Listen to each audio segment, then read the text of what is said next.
Hello, everyone, and welcome to the next edition of What If Gaming. I'm Reaper PC. That gentleman in the Engage Nokia shirt is Dade is Venom, and we're here to record live the next episode. For those watching on YouTube later, this is streamed live on my channel, twitch.tv/ReaperPC. Dade also streams at twitch.tv/ Dade is Venom, DADEISVN, no OM. There's just it. You just say Venom anyway. Just he fat fingered it. Um. So yeah, today's topic is what if the video game crash of 1983 never happened? What would the video game market potentially look like? Um. So Dade, what happened around 82, 83, 84? Because I wasn't around yet. I was in beta. I was in beta for most of 85. My man was still baking while I was playing playing games. So you got to think back in the day, like back in that time frame. So there was a time frame when video games pretty much dominated um, the home. So you had the Atari 2600, you had the ColecoVision, you had the television, which kind of weirdly, um, both the cartridges fit into Atari consoles at the same time. It was a weird thing. I'm not sure why they did that, but you can play Okay. television games on Atari and vice versa. Tell me you're using the same parts without telling me. Yeah, but you had the Vectrex or the Vectrex. Vectrex was a standalone, like all in one. You didn't need a TV really because it had a TV in it, and Mm. all of these games, like you had like, or these consoles, you had a pretty decent library of games. But that was kind of the problem, right? You can always go to the store and buy this cartridge, right? Mm-hmm. But not many of these games, for the most part, were good. Was that always the case, or was that the case around this time? That around this time, so like there are some choice games. So I would say that a lot of the games that Nintendo and Namco made for the Atari, because remember they were software developers Mm-hmm. at that time, like Popeye and Donkey Kong, and you had like Mario Bros, right? Oh, they weren't super yet, huh? Not super yet. Uh-huh. So you had Pac-Man and all these other games. You had these games like Asteroids and everything like that, which were good. They were not bad. They were good, but they only had your attention for a little bit, and that was pretty much it, right? Mm-hmm. Then you had other games, and you could see on the left and the right on either side of the screen there, um, that were released that had really big promise, and they tied into what was out then, which is ET. That's what you're seeing right now. ET was a very big movie. A lot of games were made for it. The game was made and it was rushed and put out on the 2600 in mass, right? Let me And guess. they To be in time for the movie. to be in time to cash in on the movie, Ah. right? So, and it was there. Like a lot of things, everybody did the same thing. You had the toys, you had the game, you had the cereal, all that stuff, right? But when you popped in the game, and I remember actually going to my buddy's house and we played ET for a bit, and there were areas you would just get stuck and you couldn't get out of these areas. And it's not like you could wait and automatically download a patch. It doesn't work that way. Whatever you got, that was it, right? Oops. And it just didn't work. It was it.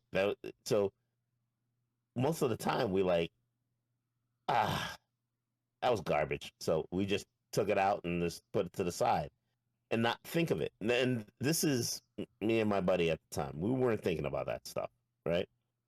But I will tell you at the same time, we also remember I told you all of those things, right? We big into games, big into toys, all that other stuff. Mm-hmm. Um, we had the Atari 2600. I had the 7800. He had a ColecoVision. I think he had the Atari ST. I had at the time, I think it was one of the home computer. So it was a home computer. He had the ST, which was also a home computer. So it's not like we had, we were stuck. We could just did something else, right? So we just played other better games, but then you started to see this slow decline where, and again, from a kid's perspective, those games evaporated, if you will. I didn't know any better. I just thought it was long times between releases. Little did I know there was nothing to release. Ah, You know what I'm saying? I didn't know there was a shortage. I just knew that there was a game that I could play at that time. And then it wasn't until years later that I could play another game on a console at that time. It was just a weird thing, whoops. a kid's perspective. So, like 1982, 1983, you're like, huh, I guess I can't play games on these consoles anymore. I can still play on my PC.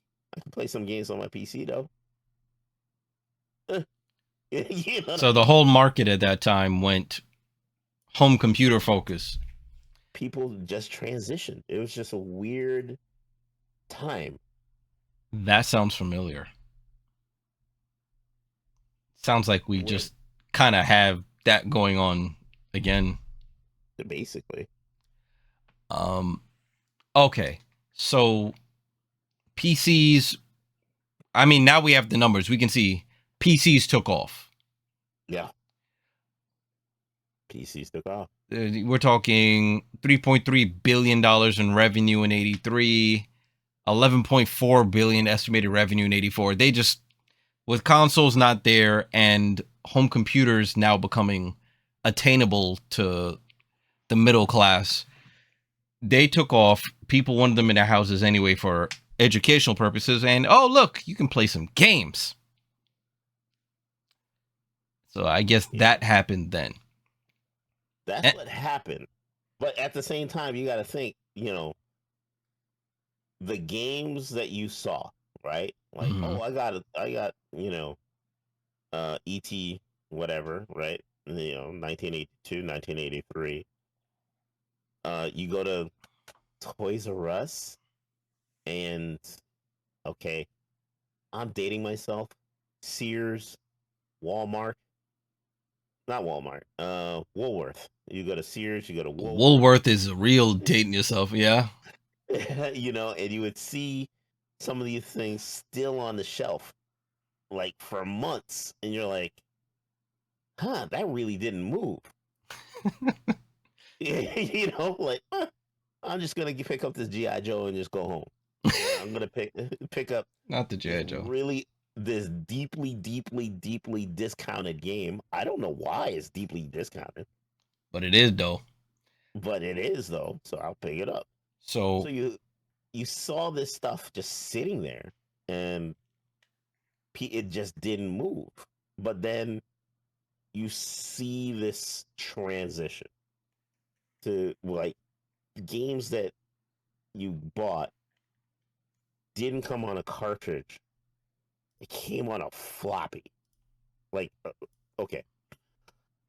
Some of the folks in chat, I know, I Um, see Mrs. Crab probably over there. don't look at the latest comment. Hello to everyone that's just come in, by the way. Uh-huh. Yo, she's shading you bad. To quote to those watching on YouTube later, and I quote, and this is Queen Mouse 512. This is the name in case y'all want to at her. They had video games in the early 80s with an exploding head emoji. Right. Yeah. Yeah. Yes, they did. All the shade. So, what? Okay, so it went PC then for those few years. So then what was it? PC for those years. So what was it like for you then? 85, great year, by the way, right? Because, great things came out that year. But another great thing that came out that year, yeah, that NES hit. What was the video game market like as a consumer in 85 when the NES dropped? So it's still slow. It was still slow. It wasn't, people weren't just picking it up and saying, all right, people were like, okay, here's this thing that's just going to be sitting like those other pieces of plastic in the corner. I don't think I'm going to buy into this just yet. I'm going to continue to buy the games that I normally play. Like, for instance, you'll see games lead with the DOS version or the Macintosh version or the Atari ST version or Amiga compatible version, right? And then you saw console at the end. It's like, oh yeah, and it's not on the NES or it's on the um, Sega Master System or something like that. But you even then, believe it or not, so I remember I bought King's Quest. I was like, what is this There's a King's throwback. Quest thing? What is this game? So King's Quest, and I was like, huh, I played it, and then I was like, it's pretty good, and I still have it actually for the Atari, the Sega Master System. But then I remember playing on computer, and I was like, oh, this is way better on computer. I don't know why I bought it on the Master System. Whoops. This is the experience like you get to get, and that's what I'm saying. So like people transitioned over, but the games were always better on console. On PC, and it was like, you get these unique experience. What is this Mario? You start to play it, and you're like, they got something there. It's actually fun. Duck Hunt was Catchy. probably big.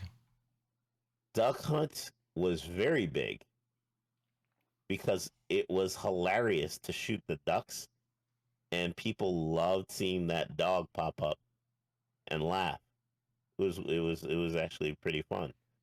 But even then, like I would go to school, and nobody at school has so I went to a Catholic school.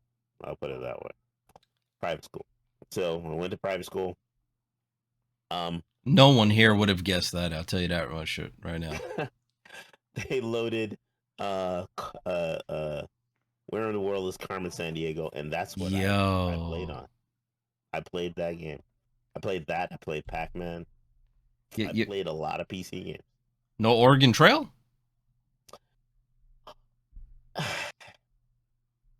We would play, but then it's one of those. Okay, you remember there was a I think there was like a game called like an economy game where it's like lemonade stand or something like that. I forgot the name. Oh, that sounds vaguely familiar. Yeah, I know what you're talking about. I don't remember the name of it. that was a big one too, where people loved trying to understand the market. So games back then weren't just for like entertainment base. They were also educational.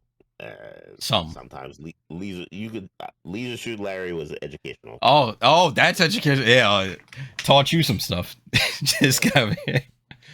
All right. So that's how history played out. So Yeah, NES picked things up.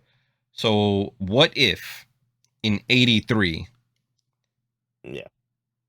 you didn't end up with a crash? What would have had to have changed for one, it not to have been a crash, and two, what would that have done to the market? So let's say Atari, ColecoVision, these guys, they had better people Mm-hmm. in the executive lounge, in the executive. I see that you're on the other side. What if they looked at and they said, like, okay, Wait. pointing in the wrong direction. So let's say um, they had people in the executive area who said, okay, let's not release this if it's not done. If it's not done right, we're doing a disservice, right? Let's put out more value in these games. Now, if they did that, then I would say, you know what? It probably wouldn't have crashed. We mm. probably, hear me out, Mario would have, Super Mario, remember, I already told you, I was playing like Mario Bros on the ColecoVision. I was playing Mario Bros on the Atari. We were probably playing Mario Bros or Super Mario Brothers on an Atari or a ColecoVision console. Let that sit in, folks. Nintendo didn't used to be an exclusive maker. Correct. Think about that for a second. Mm-hmm. So we did and we went through those numbers. Okay. Mm-hmm. In terms of sales, right? Mm-hmm. And I could even I'm not gonna I could cut I could basically give you the sales and for now, but I would say in terms of sales, the consoles that we have, right?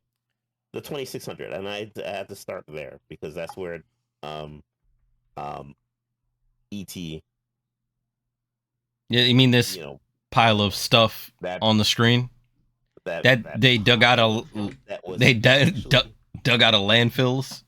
it's it was so bad that they took the games off the shelves, brought them to landfills, and just covered them up. That's how bad it was.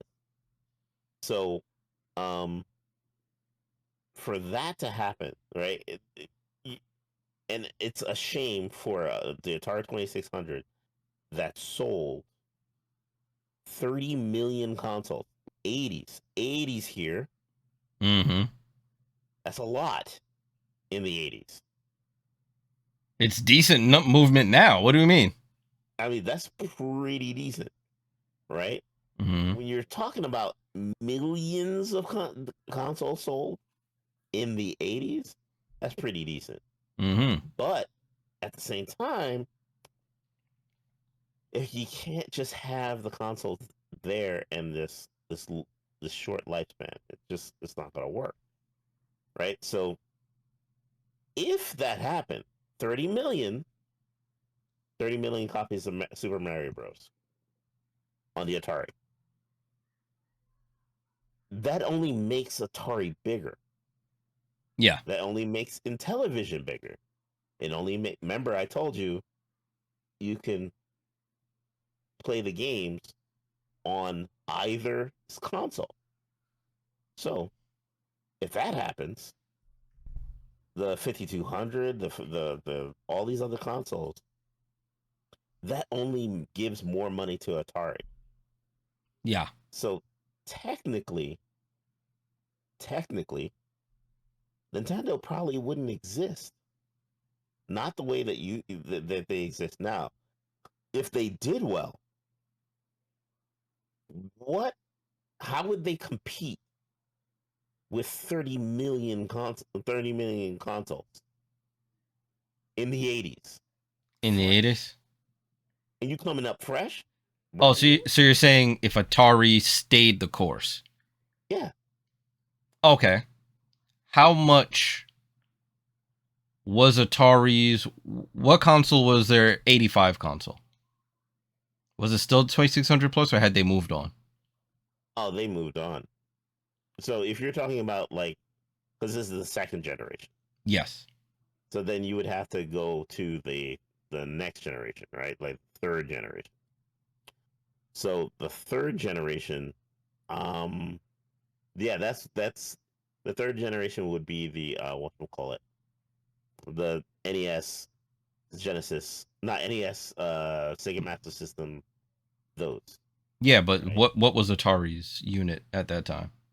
Was it the 7800 or was that later? Later. Oh, well, oh, you mean in line with that generation? Yeah, Yeah. that was the 7800. So, okay. So they release. So you're saying Atari's strong then. I think what we see, you're probably, I mean, it's a possibility what you say, right? That Nintendo stays cross-plat. I think someone at Nintendo brings them first party, but I think we see Nintendo hit harder out the gate. You think? Because keep in mind, if Atari's a strong player at this time, right? Yeah. Nintendo's, and correct me if I'm wrong, right? Because this is historical for me. I didn't experience it. I was too young. Nintendo's big hit out the gate, you said they had a slow start. I think it was just really the pack-in, and I'm not sure if they even sold it as pack-in at the beginning. You'd have to correct me. Was Super Mario Brothers / Duck Hunt cartridge. I remember that. It was a dual cartridge. Was that a pack-in at launch? See, that's a problem. I don't remember it that way. But or I'll put it this way. That's all the way that that's the only way that I do remember it. Hold And on. each console did do that. So like the Sega Master System did the same thing. You could buy but again, I think you could buy it on its own and it came with Mario. Duck Hunt was the one with the gun.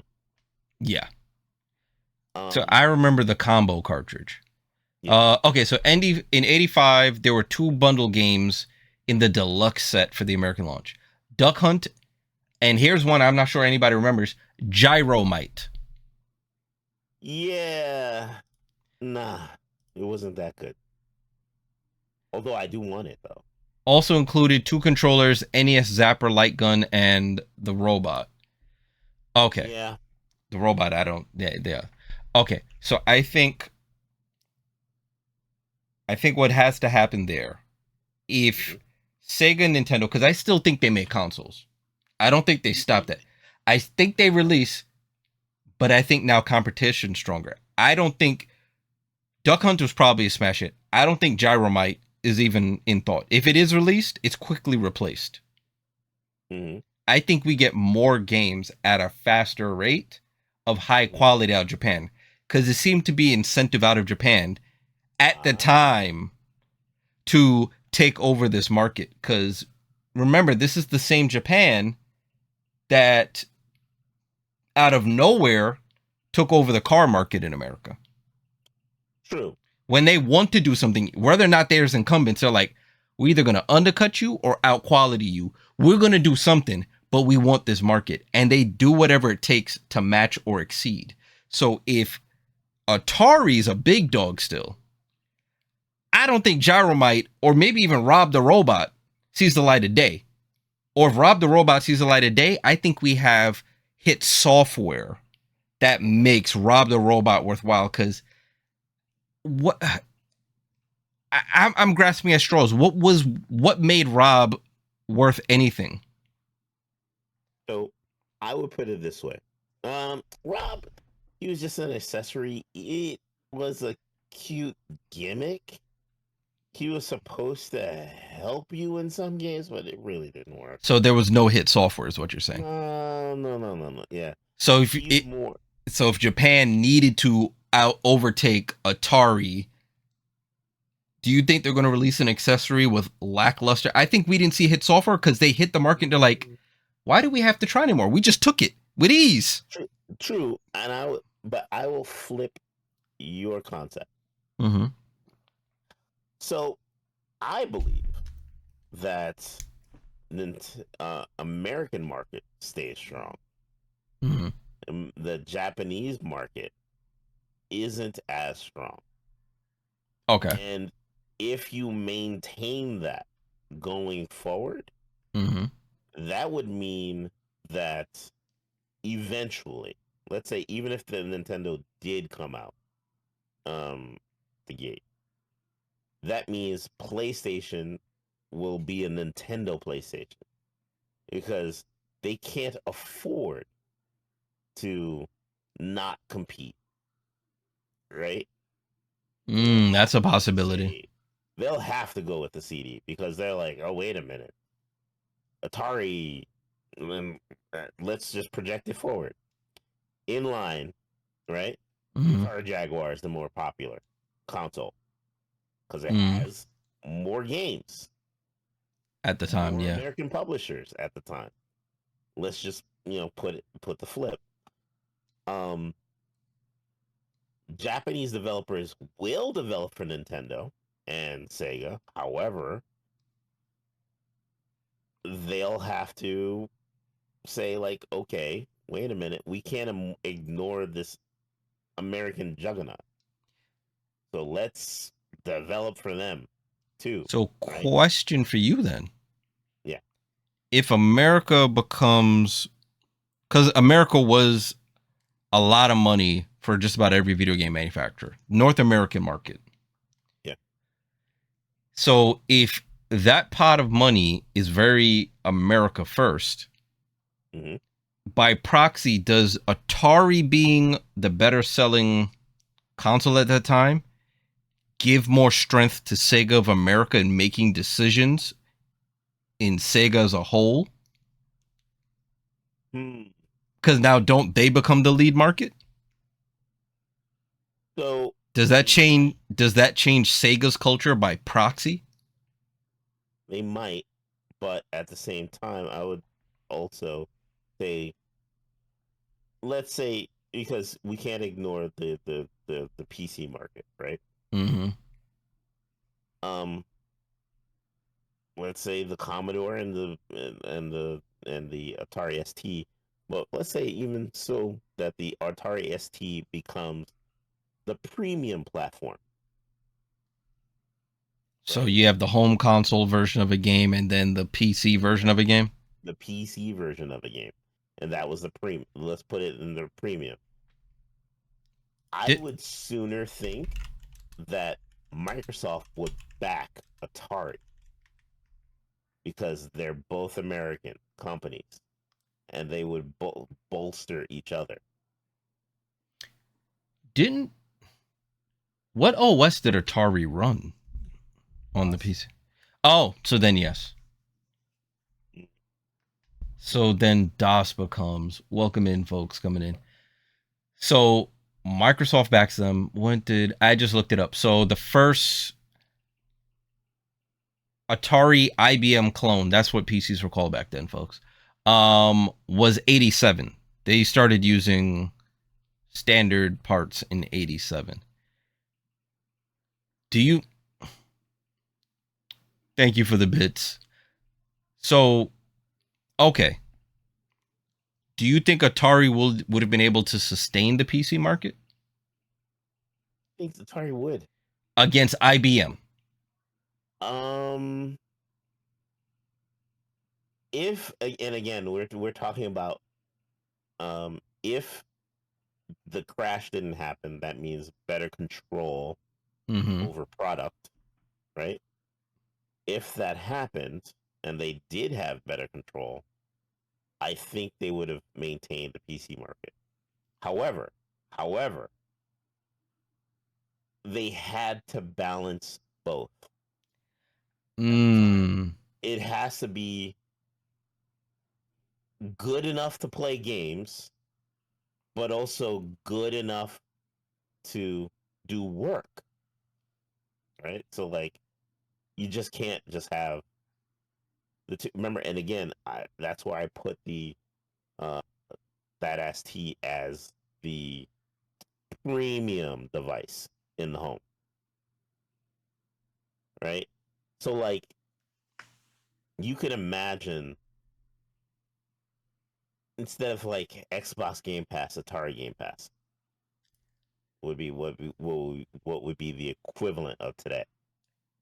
I think you're Um, you're very optimistic on I'm just saying, a video game company's capability to multitask in that way.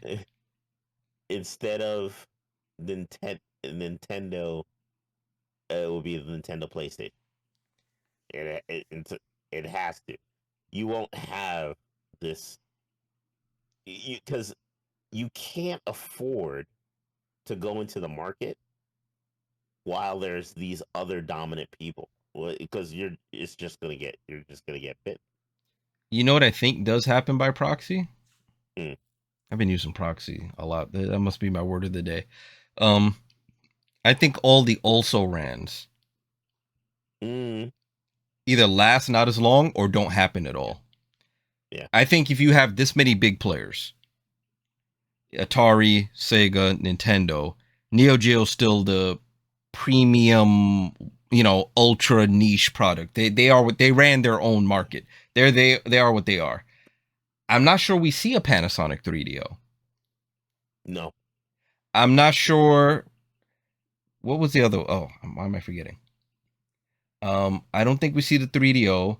I don't think we see a lot of these other. The Sharp probably still exists, the 6800, but Philips CDI. yeah, No, Philips CDI. I don't yeah, think that I won't see happens. that. Yeah, I think that Sharp gaming computer. I think that exists Japan mostly, like it did the last time.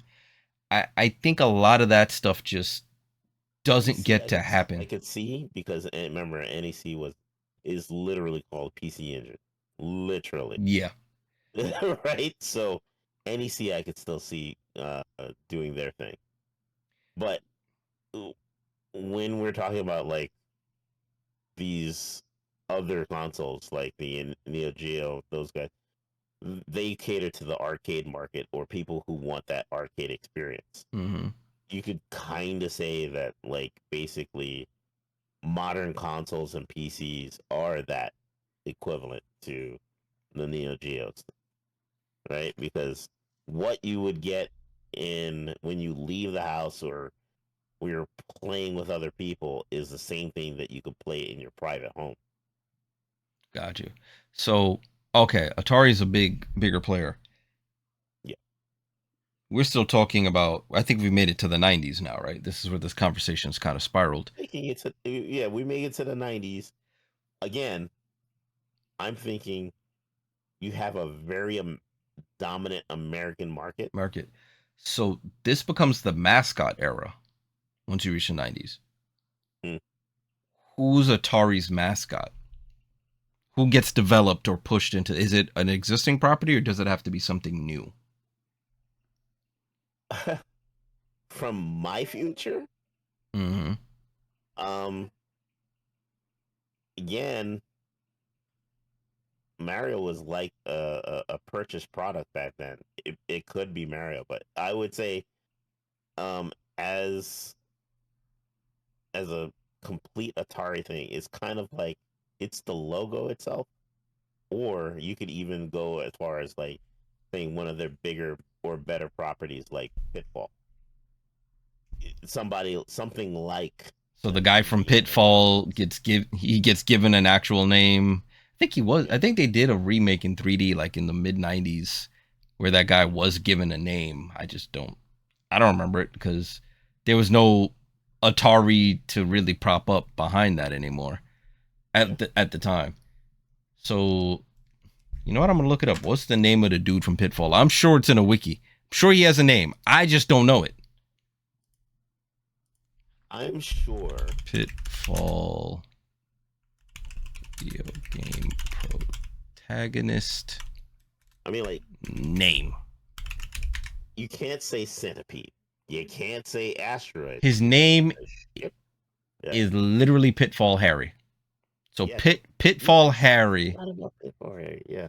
You're right. becomes essentially their mascot, which I could see. They have the ads. He's swinging in off the logo with the whip. Okay, that could So you could have that. So it's Pitfall Harry versus Mario versus essentially Sonic. That's the 90s. what's funny is Mm-hmm. this guy. That's technically Who the hell is this? Bentley Bear. Yeah, exactly. So yeah, I wouldn't say so. If I would go by like what they made that was big. Okay, so all right, Atari game, Bubsy. Bubsy That would was be big. could be multiplat. Yeah, Cool Spot. Yeah, Gex cool was spot. multiplat. Yeah,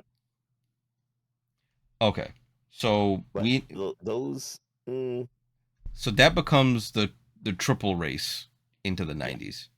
Yeah. CD generation by your estimation kicks off earlier because Sega CD is still Sega CD.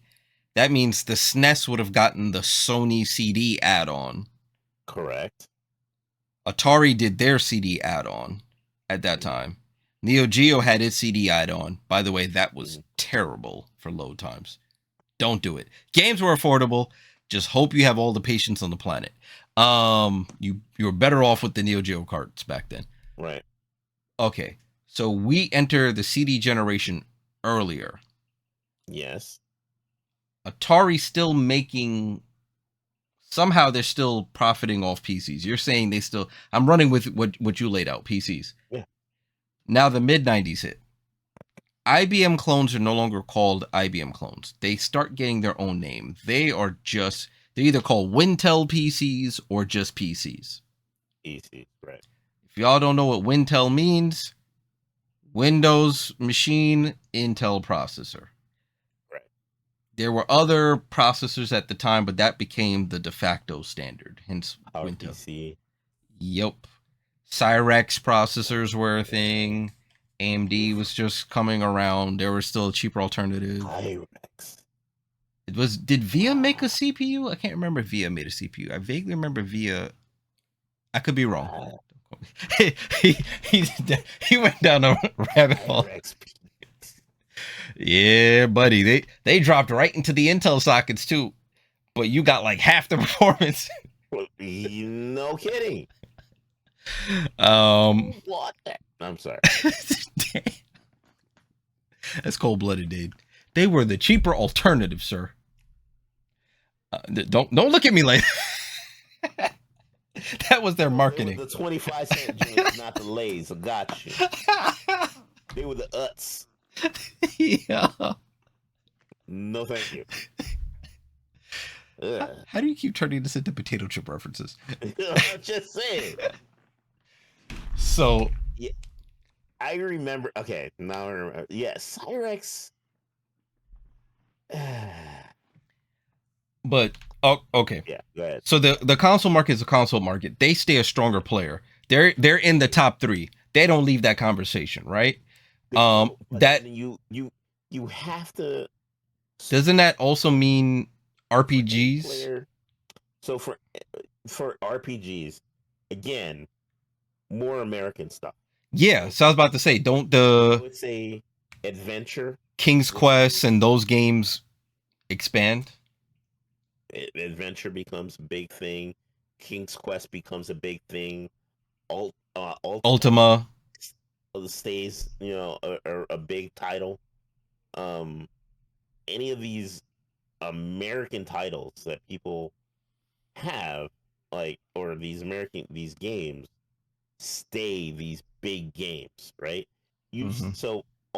Was Ultima no Data East, right? It was Data East or Sierra? No, Sierra. Sierra was developed husband wife thing out of a garage, right? These games will stay big, but again, I could see 2 different markets, right? You have that console, you'll have the console, you'll have the home market, right? and I do acknowledge, yeah, the Game Boy still comes out. The Atari Jaguar, not Jaguar, the Atari Lynx still comes out. Um, There we go. Is that the functional one? no, but Okay. the Atari Lynx still comes No, out. no, bring that back out. No, no. Okay, Yeah. So the Atari Lynx. yeah, Show the edge of it, how thick it was. Yeah. Do you have a Game Boy around? I No, got you. meaty Yeah, hands. yeah. You got meaty hands, but I'm just.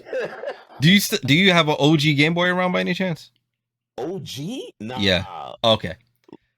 I'm keeping an eye out for one in LI Retro though. I might have to Like, get one back. That might be my one piece of Nintendo hardware because I did have one. right. So I think, despite what happens in the home market space, Yeah. I still think that becomes Nintendo's breakout hit because I don't think they expected to take off with that either. Because if you look, they kind of put super minimalist hardware in it. I think they were just trying to offload older tech they had. Yeah. And Tetris. That in combination with how cheap the Game Boy was, wildfire. But all right, so put it this way. Remember, I said things start to accelerate much sooner, right? Mm-hmm. The CD market comes out much sooner. You get the you get handhelds, but let's skip the Game Boy. Go straight for the Game Boy Advance.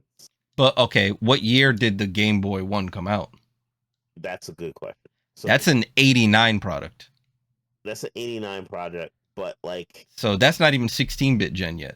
Well, 16-bit had just started. so Genesis just hit. if we're gonna go with that, right? But to your thing, I don't think it lasts as long in the market because it's more competitive. So I would put it this way: Mm-hmm. if Atari was gonna have a handheld and PCs were big, I think personally, it probably goes straight to PDAs.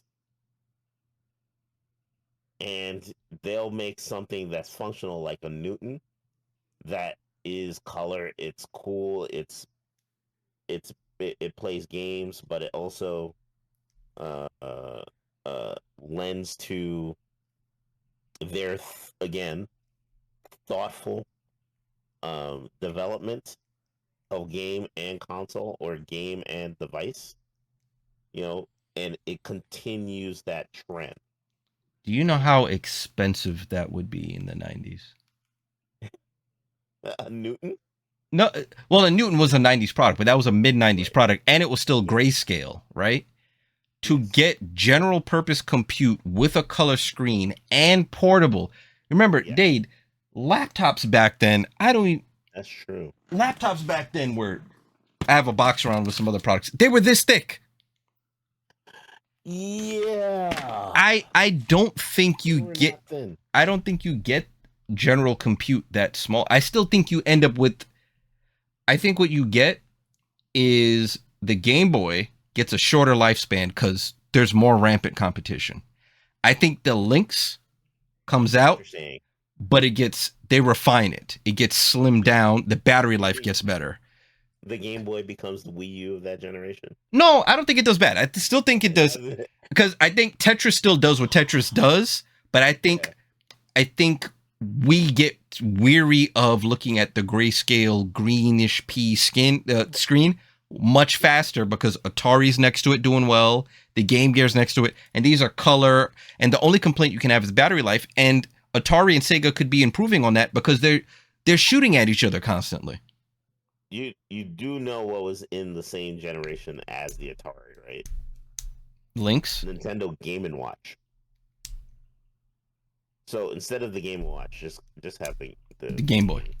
Game Boy. Yeah. Yeah, I think the Game Boy doesn't, because the Game Boy 1 had a seriously long life. It did. It wouldn't, I don't, Interestingly so. yeah, with stronger players in the market, which is what your conversation is breeding, Yeah. I don't think it lasts that long with that grayscale screen. They have to go to color quicker. Sega looks better by prospect. Atari, like they with all of these people around them doing portable in color decently. Yeah.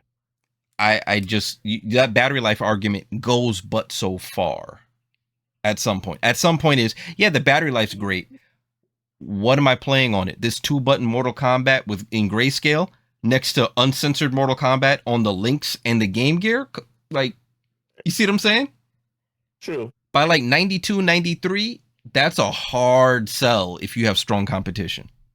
92, 93, but if you're talking about PDAs, if you're talking about bringing out the PDA, With what money? Who's paying? I would still want to know who's paying for this. remember, the market didn't crash. No, the market didn't crash. True. But that's computer tech you're scaling down. We already established computer market never crashed at this point. And who is paying for this? But this man brought up the Cyrex and said, "Oh yeah, I'm like, bro." But who's paying to minimize general computer? Same people who's gonna buy a Cyrex is gonna buy the lesser version of it. Hold on, how much was the Newton when it released? When it was released? Yeah, Newton release price was $699.93, dog. In 93. That true. For a handheld game market, that is dead in the water. That's true. Well, handheld game market. I'm not saying it's going to be a Newton exact. I'm just saying. But that's you're seeing this come out. That's the cost of the tech. So even if they were to subsidize it a little bit, $599. Who? Other than Neo Geo owners, which you were one, who? That's true. So okay. Let's say first year they come out, right? Mm-hmm. Sure, it's a premium product. Remember, they're still big. They're the biggest console owners on the market. Mm-hmm. They're going, and remember what their nature. Atari ST, 2600, 7800. You know, they taper. They have that market where they taper it, and they're like, okay, high end, middle class, low class, right, or low cost, right? Mm-hmm. For every Newton, you have what? What is that? What's the cheaper Palm OS one? Palm Pilot. No, Spring handheld Palm Pilot, and then they licensed it. Yeah, they licensed it out. Okay, so Atari stays the biggest player. I think. Yeah, no, I can see that. Biggest player. I'm gonna throw something at you. I need you to work your head around then, because they're now fighting two battles. Yeah, I've been mentioning a lot of Nintendo and Sega at you, right? But you said they stay in the PC space. They stay in the PC space as well. Compaq, Dell, Hewlett Packard, or Packard Bell, depending on the year. All the other clones come out. How is Atari able to because essentially you're competing on two fronts. Do you and keep in mind IBM is still there, right? I'm forgetting some other players. Yeah. Gateway was there. Let's not forget their marketing campaign in the 90s with that cow print on the boxes. Right. I'm wondering if Atari gets pushed out of the PC market and just still publishes their games on PC. I'm wondering if they can keep on the hardware front, because they're not making any of the standards for hardware. That's still everyone's following IBM's, PC clone standards, the AT motherboard format and all of that. They essentially have to either R&D stuff that fits the format or pay for it. R&D? Okay. How do they, or can they even maintain that? Do they get pushed out? No, I don't think they get pushed out. What I do see, because remember, we're going towards a year, a time frame in which, let's say, the PC market and all these other places start to bloom, right? Mm-hmm. we're talking about the was it? I forgot what era that was, but like you're talking about Atari and acquisitions. So you're saying they buy someone to They stay in just there? buy somebody to stay at that level and just Gotcha. stick the stamp on it. Noah was one of the biggest shocks for me What's that? in the like in the late '90s. Looking on I remember I used to sell Macs, and And you love them oh so dearly now. and I remember looking. This was during the Windows 98, 95 era, right? Mm-hmm. I remember looking on the side of the box as I'm like getting ready to hand this PC and put it in this person's cart, this Mac. And looked at the side of it, and it's like manufactured by International Business Machines. I was like, Mm-hmm. wait a minute. Yep. So I was like, wait, IBM? Power PC processors. Right. And then I was like, huh, okay. Now I see it. Right. So why not have on the side of that box instead of International Business Machine by Atari Corporation? So if Atari is making this also a PC race, Yeah. Sega did have Genesis. There were Sega branded PCs with the Genesis slot in it. Do those end up coming to America now? Because that's now what the Battlefield looks like. You would have to. But again, So then what happens to Nintendo, who's how historically not? you have to, it has to taper off. So Nintendo, Things have to oh, thin out. I know what happens. Yeah. If Nintendo is serious, if they want to stay, in your theory, they stay a partner with Sony. They have to. Sony Computer Entertainment was still a division. Does that mean now, instead of the Sony Vios, we get Nintendo Vio And the PCs? Vios. Yeah. That's a weird market to look at. And that still fits because all that proprietary stuff Nintendo does, Sony was doing. True. And at the So that would just same all be Nintendo proprietary teeth clenching ports.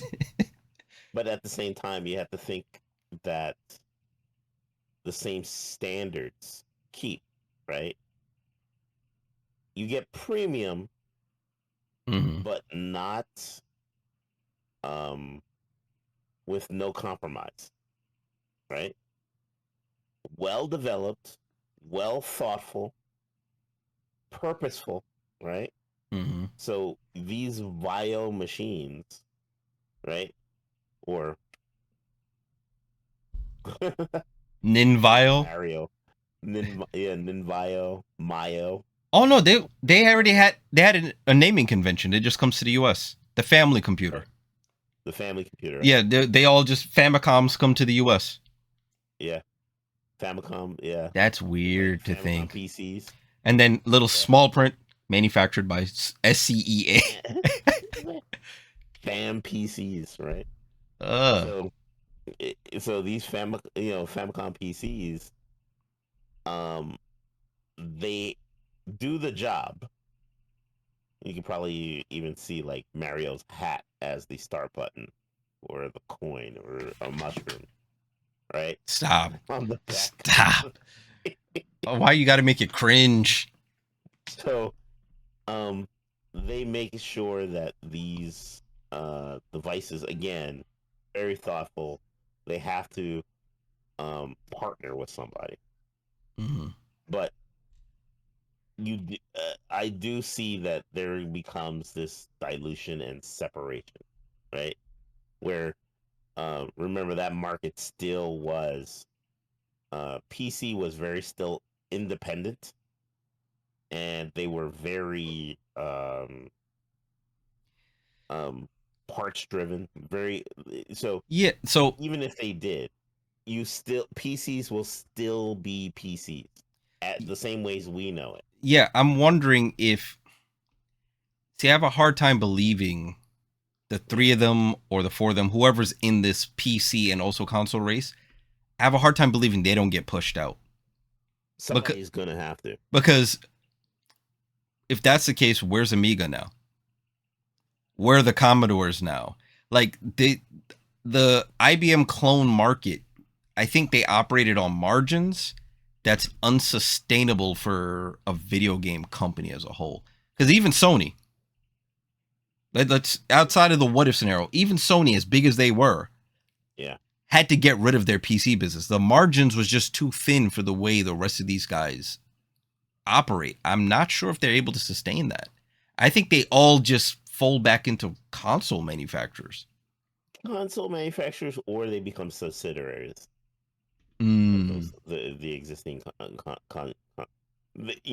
Sony, Sega, any of these other folks, they'll just purchase Amiga, they'll purchase Commodore, and then just Yeah, because I don't see anybody in the '90s from a console standpoint buying Dell. Not what they were worth in the '90s. Not what Gateway 2000 was worth in the '90s. yeah, about that. I, Yeah, again, I said the '90s. I said the '90s. let's just get rid of the Gateway and just call them Commodore 2000s. Let's just build on I don't know the because they were upstarts. They came out of nowhere and no kid. they blew up. They were They massive. did, and they faded fast. Yeah, I think the advertisement carried them more than. I think there's some mismanagement there. That's maybe another what if. What if Gateway never failed? But then you have the likes of Compaq, who had to be bought by HP because it had to be another server manufacturer to buy them. They were too big. Yeah. Like I don't think any of the console manufacturers could mess with because that's corporate money behind these guys at that point. Yeah. IBM, it took them till the PC market slowed down till they sold all their IPs to Lenovo. Yeah. Like that, I don't know. They became IBM. They became so weird. It's like Zen-like, and then they decided, what is the meaning of life? Sell everything off. Like, what was that about? The margins were too thin. No, they admitted the margins were too thin on consumer space. Okay. So now we made it to what, mid 90s? Yeah. Okay. So what do the late 90s look like? This now was the space dominated by let's just be real. This was the space dominated by Sony. Anybody who says different about the late 90s in gaming, there was two things that dominated the mind share. Sony and whatever new first person shooter hit PC. Everything else was an afterthought. Like nothing else really mattered at the time. Yes, and Avex and Walkmans and so Sony. So if we're going by that time frame, Yeah, so what changes there then? Because now the yeah, PlayStation's a Nintendo. No, well, Sony's an ODM for console manufacturers. Let me put it to you that way. you have, and this is gonna be a weird one. You have American dominated PC Mm-hmm. and home console. Mm-hmm. So you're saying Quake and Unreal runs everything. The first person shooter boom happens a decade earlier on console because it was already big on PC. True, but again, you have this, and I would say I would like for them to get rid of the tiering, right? You don't have this ST, you don't have this Atari ST, you don't have this home computer kind of thing. You don't have this um this console device. I would hope at that point Atari will put two and two together and just beat Sony to the punch, and and basically out. What is that? Is it? I forgot the name of it. Yarza. I forgot.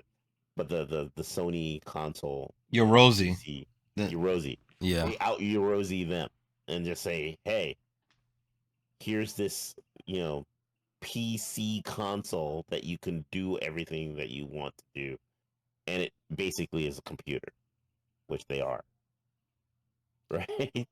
Does this mean that online gaming becomes a thing about a decade earlier? Yes. Because that was a predominantly PC. PC thing. Yeah. The only one in Japan that was trying to push that hard was Sega. Yeah.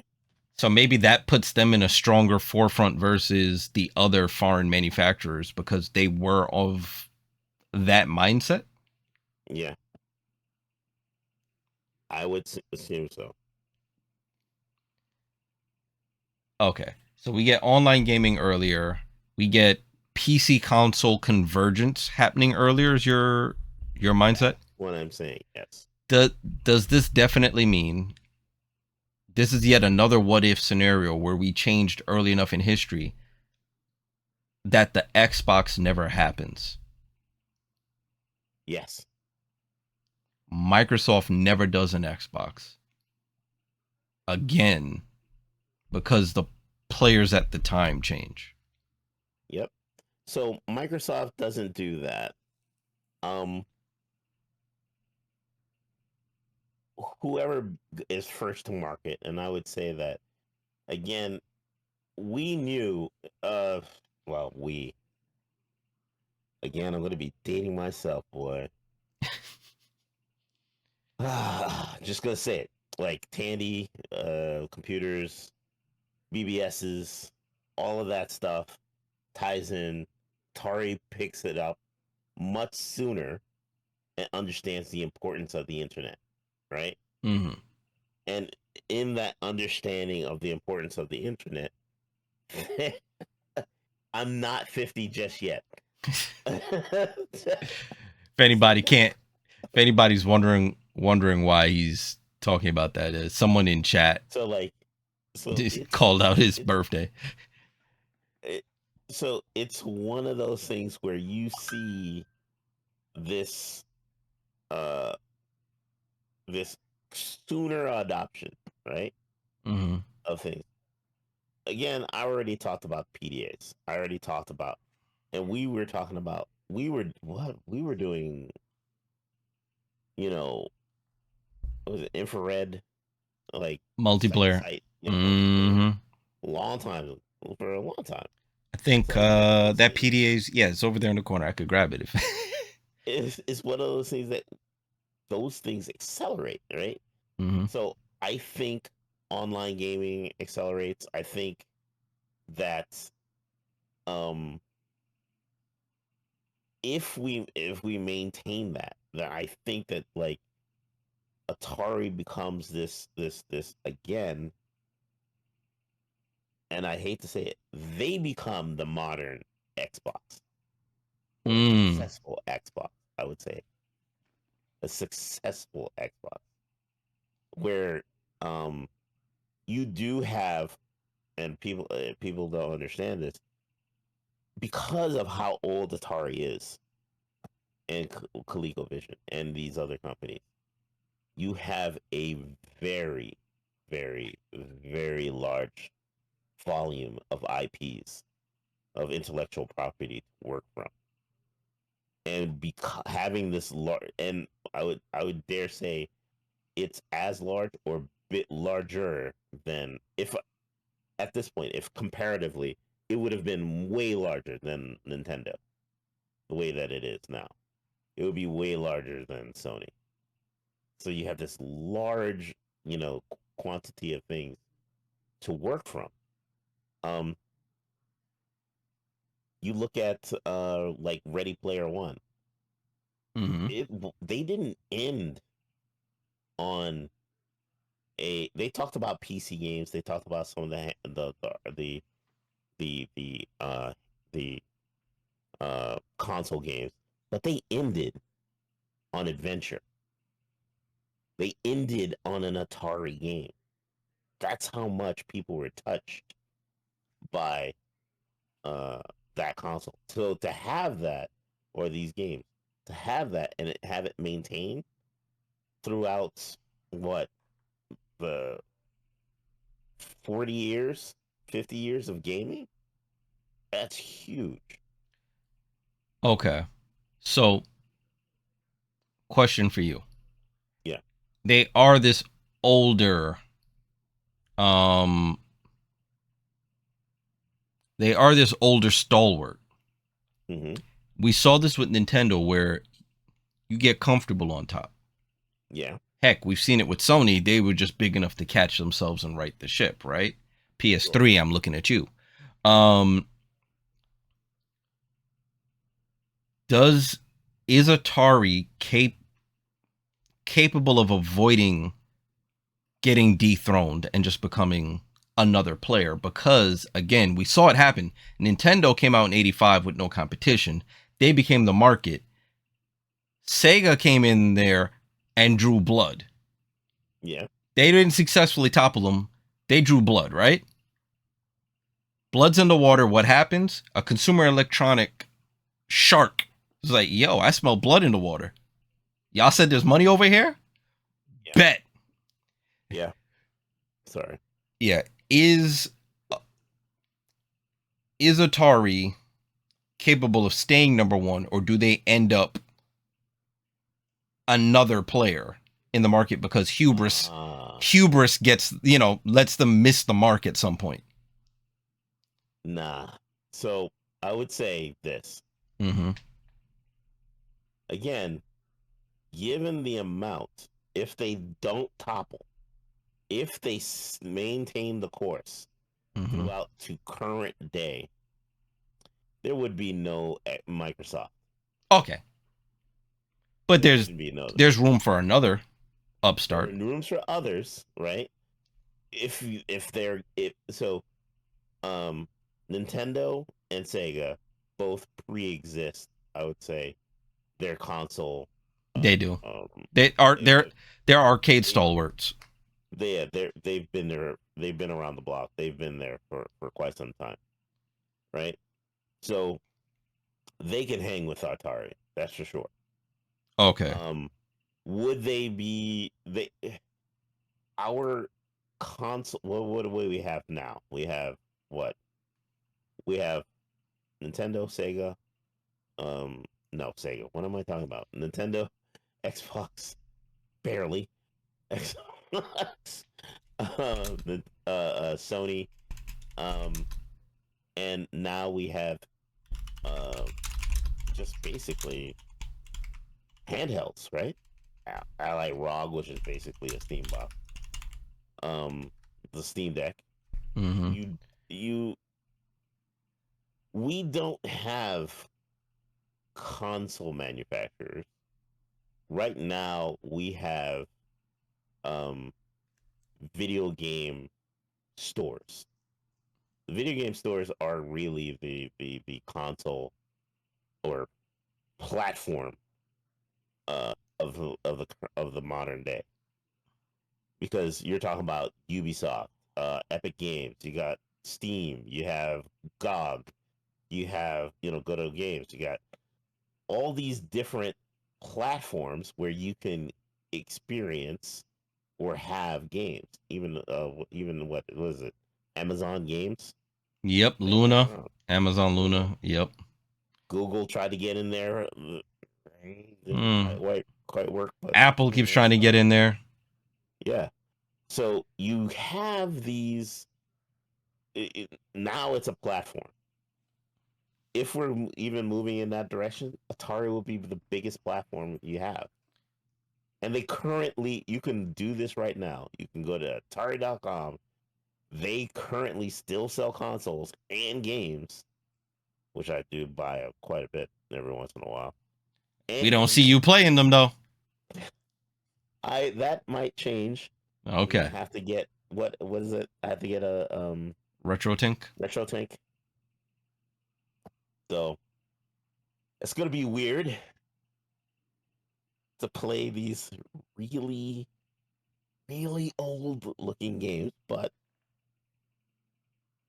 it's gonna be weird. But anyway, um, Atari becomes this platform, non indifferent or different from Steam.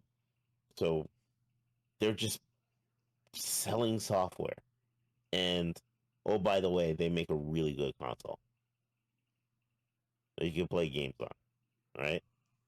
And it competes with the likes of Nintendo, and it competes with the likes of at that time, Sega, or this in this iteration, Sega, because there is no way that Microsoft is going to join that market. They will lose money right off. So, okay, theory.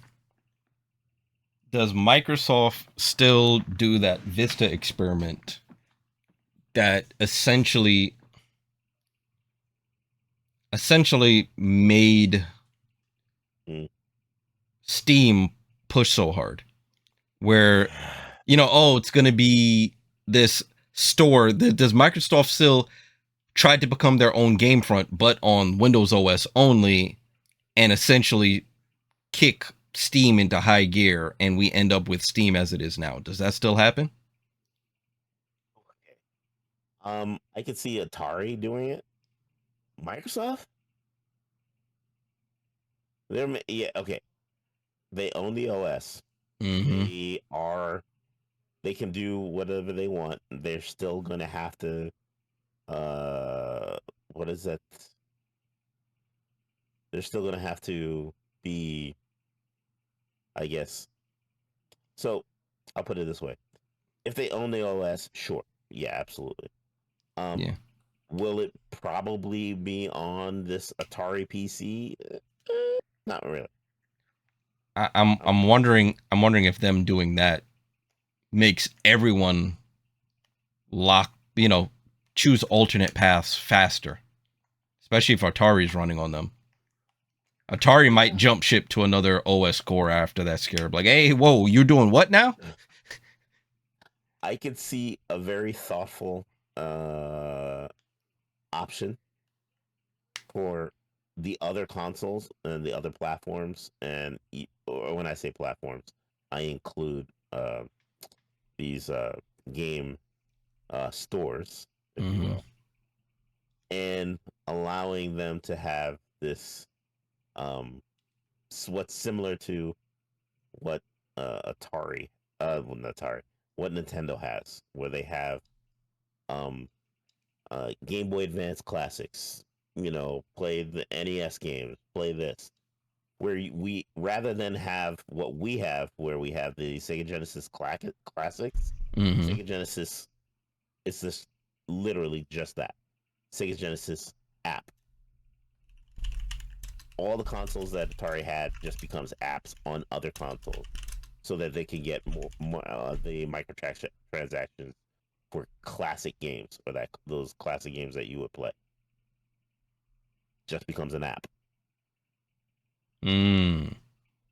But again, no crash, well thought out games, well played and available games. So why not?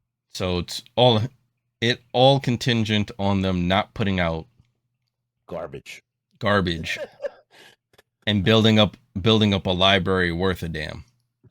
Exactly.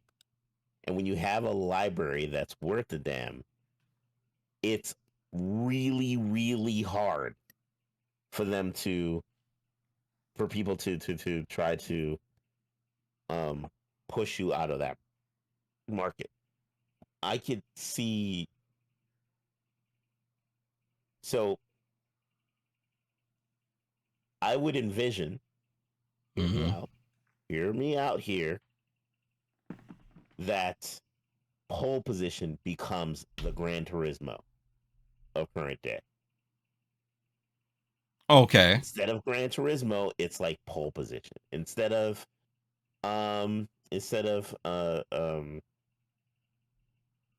what is that thing? Um uh Instead of No Man's Sky, it's Space Invaders. There's a Can thought. you imagine? There's a thought. It's just under that title. You know, it's under the title. These you're it's not invading in that the the harsh term. It's under a lighter term. Mm. So again, building on these libraries that they currently have, and they have a ton, which is ridiculous still, and they're still making new ones. So So like, was it the GI Joe game that they released? That was one of theirs. The side scrolling beat 'em up. I think, if I'm not mistaken, the Power Rangers beat 'em up was the same thing. But yeah, interesting. That also means Final Fantasy stays a Nintendo exclusive. huh? Think about it. One of the pushes for It would. Square Enix at the time to move off was licensing fees and the fact that Nintendo went cartridge. But in your hypothesis, you said Yeah. Nintendo would have took Sony up on the CD deal, meaning Yes. they would have had a CD 32 or 64-bit console to follow up, But then at the and same then time, Final Fantasy would be there. Final Fantasy would be on Nintendo, sure, but that would That's mean that an interesting market. Ultima Would be on is a Atari. bigger title, and it's on Atari. That's crazy. They Just kept saying. Nintendo would have kept that exclusive if they just chose just a smidge differently. You know what else So that you know what else that means? what? Sega's why am I forgetting the name of the title? Shenmue. Shenmue would have done bigger in a world where people are used to the likes of Ultima and stuff being the big titles. Yeah. That was more a Western style explorative of environment game. Yeah. Of course, the culture was still Japanese because it was in a Japanese setting, but the way you interacted with the world, that was really how Western RPGs were. That, huh? Yeah. Sega becomes the also ran that continues in that light. They probably don't get pushed out of the hardware market as easy, if at all. If at all. I don't know, but consumers really tend to pick one of two. Three. Okay, some markets, yeah, there's three choices. Three big choices. What am I saying? We're in three big choices right now. One is just way weaker than the others. It's Nintendo, PlayStation, and like way back there, like way over there is Xbox. Okay. Question. Okay. We'll put it this way: we're in three. Yeah. Question then. Nintendo, Mm-hmm. PlayStation, Steam. I'm not even including it. Oh, Stop it. damn. Stop Y'all it. at DADEISVENM. That's direct all of that. All the social medias, that's his name. Direct that over there. And you could make that a singular clip and put that out there. There are only three platforms: Nintendo, Sony, Steam. He looked right into the camera and And said that, y'all. done. Yo. Stop. Okay. Hypothesis question for you then. Exclusive. Bro, you just gonna come out 6 months later on Steam. Stop it. Stop. What? Get out of here. Okay. So then, hypothesis question for you. Yeah. Without Microsoft in this space, without everything they brought to gaming culture, Mm-hmm. do we end up with the subscription model still? Yes. We still end up with subscription. So consoles still end up you have to pay monthly to be online without Microsoft ever introducing that concept. Yes, Okay. because okay, if who who created the first subscription model? On console, Yeah, the right. very first one, Sega, the very first one was like Sega Net. Sega Net. Yeah. So to have that, it's just going to transfer over. So And Sega again, becomes the one that's successful in that first, and everyone else adopts it. and picks it up. Yeah. Jeez. Yep. So everyone still ends up on PC at the end of the day because ain't no subscription over there. Thank you very much. Why? So again, I think Sony. So I think that Atari and unfortunately Nintendo is probably going to stay Nintendo. The way that they think, Yeah. yeah, whatever, right? Atari is probably because they're American, Mm-hmm. they're likely would be faster to move in the same vein that Sony is doing by putting out um their premium titles on another platform, right? So that's fine. But I would see, and I could see this with Atari, where they have their um their premium titles available on subscription to play anytime on multiple platforms Mm. and for cheaper. Because if you're on multiple platforms, why am I going to charge for Steam? Why am I going to charge you $10 a day and $10 a month when I could just charge PC at this, and I'm going by this, my future PC, Sega, and Nintendo, those folks, $2.99 a month for access to that premium title. You're just gonna make money on top of money. Gotcha. You're just spreading your IPs across. Oh, So I want to. again, so Oh, good. Sorry. again, and this is current day. Atari not only owns their own IPs, they own Digital Eclipse, Microprose, Intellivision's IPs, and Accolades IPs. Yo, you This said is current Digital day. Eclipse. I haven't seen So that logo in forever. to think of it, you gotta expand, Mm-hmm. right? So for instance, they not only have Centipede, Yar's Revenge, Berserker, Frenzy, they have Bubsy, they have Hardball, they have Demolition Racer. So these are current ones. Mm. Imagine if they didn't fail. Yeah, they probably would If have they bought some look, first-person shooter companies because of that boom. They probably would have. Yeah. if it were me and I was Atari, yo Nintendo, we like that Mariobros. Oh, you can give it to it. All right, cool. Yeah, sure. You're thinking very light of Japanese culture. I'm not sure they handed that over. I'm just They, saying. they they have I'm better just luck. saying. They have better luck purchasing some other American companies or some European companies. Japan, especially during the 90s when Japan was 90s. when Japan was making money hand over fist. Right. Nah, they ain't handing nothing over. Right. Nintendo would hand you a sword, be like, you can't fly back. You gonna have to help yourself out of here the spiritual way. Coming in here making that proposition. I don't know what you thought this was. Yeah, we'll give it to you. Put your pinky out. Here's this knife. Go ahead. No. It's gonna hurt for a little second. You won't even feel it. Um, You'll tie it off. to adjust King James. Okay, so World of Warcraft have a subscription model, not PC. That is true, but notice that was for a game, not the whole platform. That was to Dade's point, I guess, the difference between Western development thinking and Japan's at the time, if a game required monthly subscription, they do it for the game.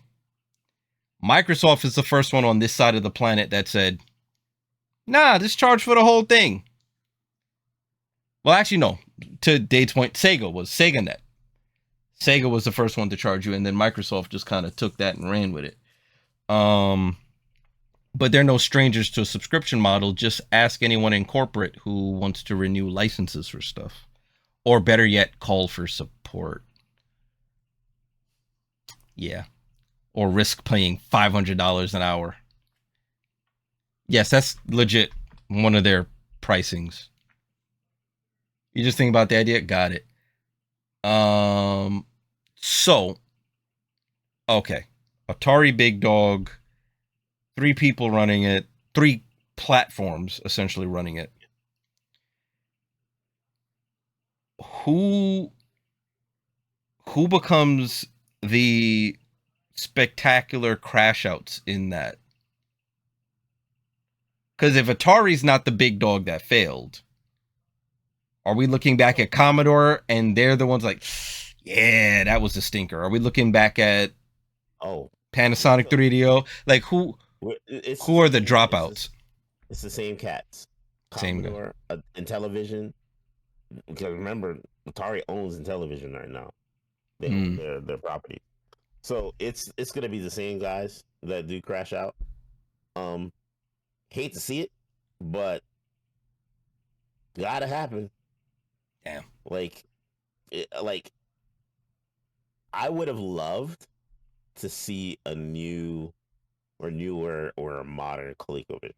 But then again, I think because Atari does those acquisitions, they have a little bit more grace in what happens. Those companies, those titles, right? They celebrate those people.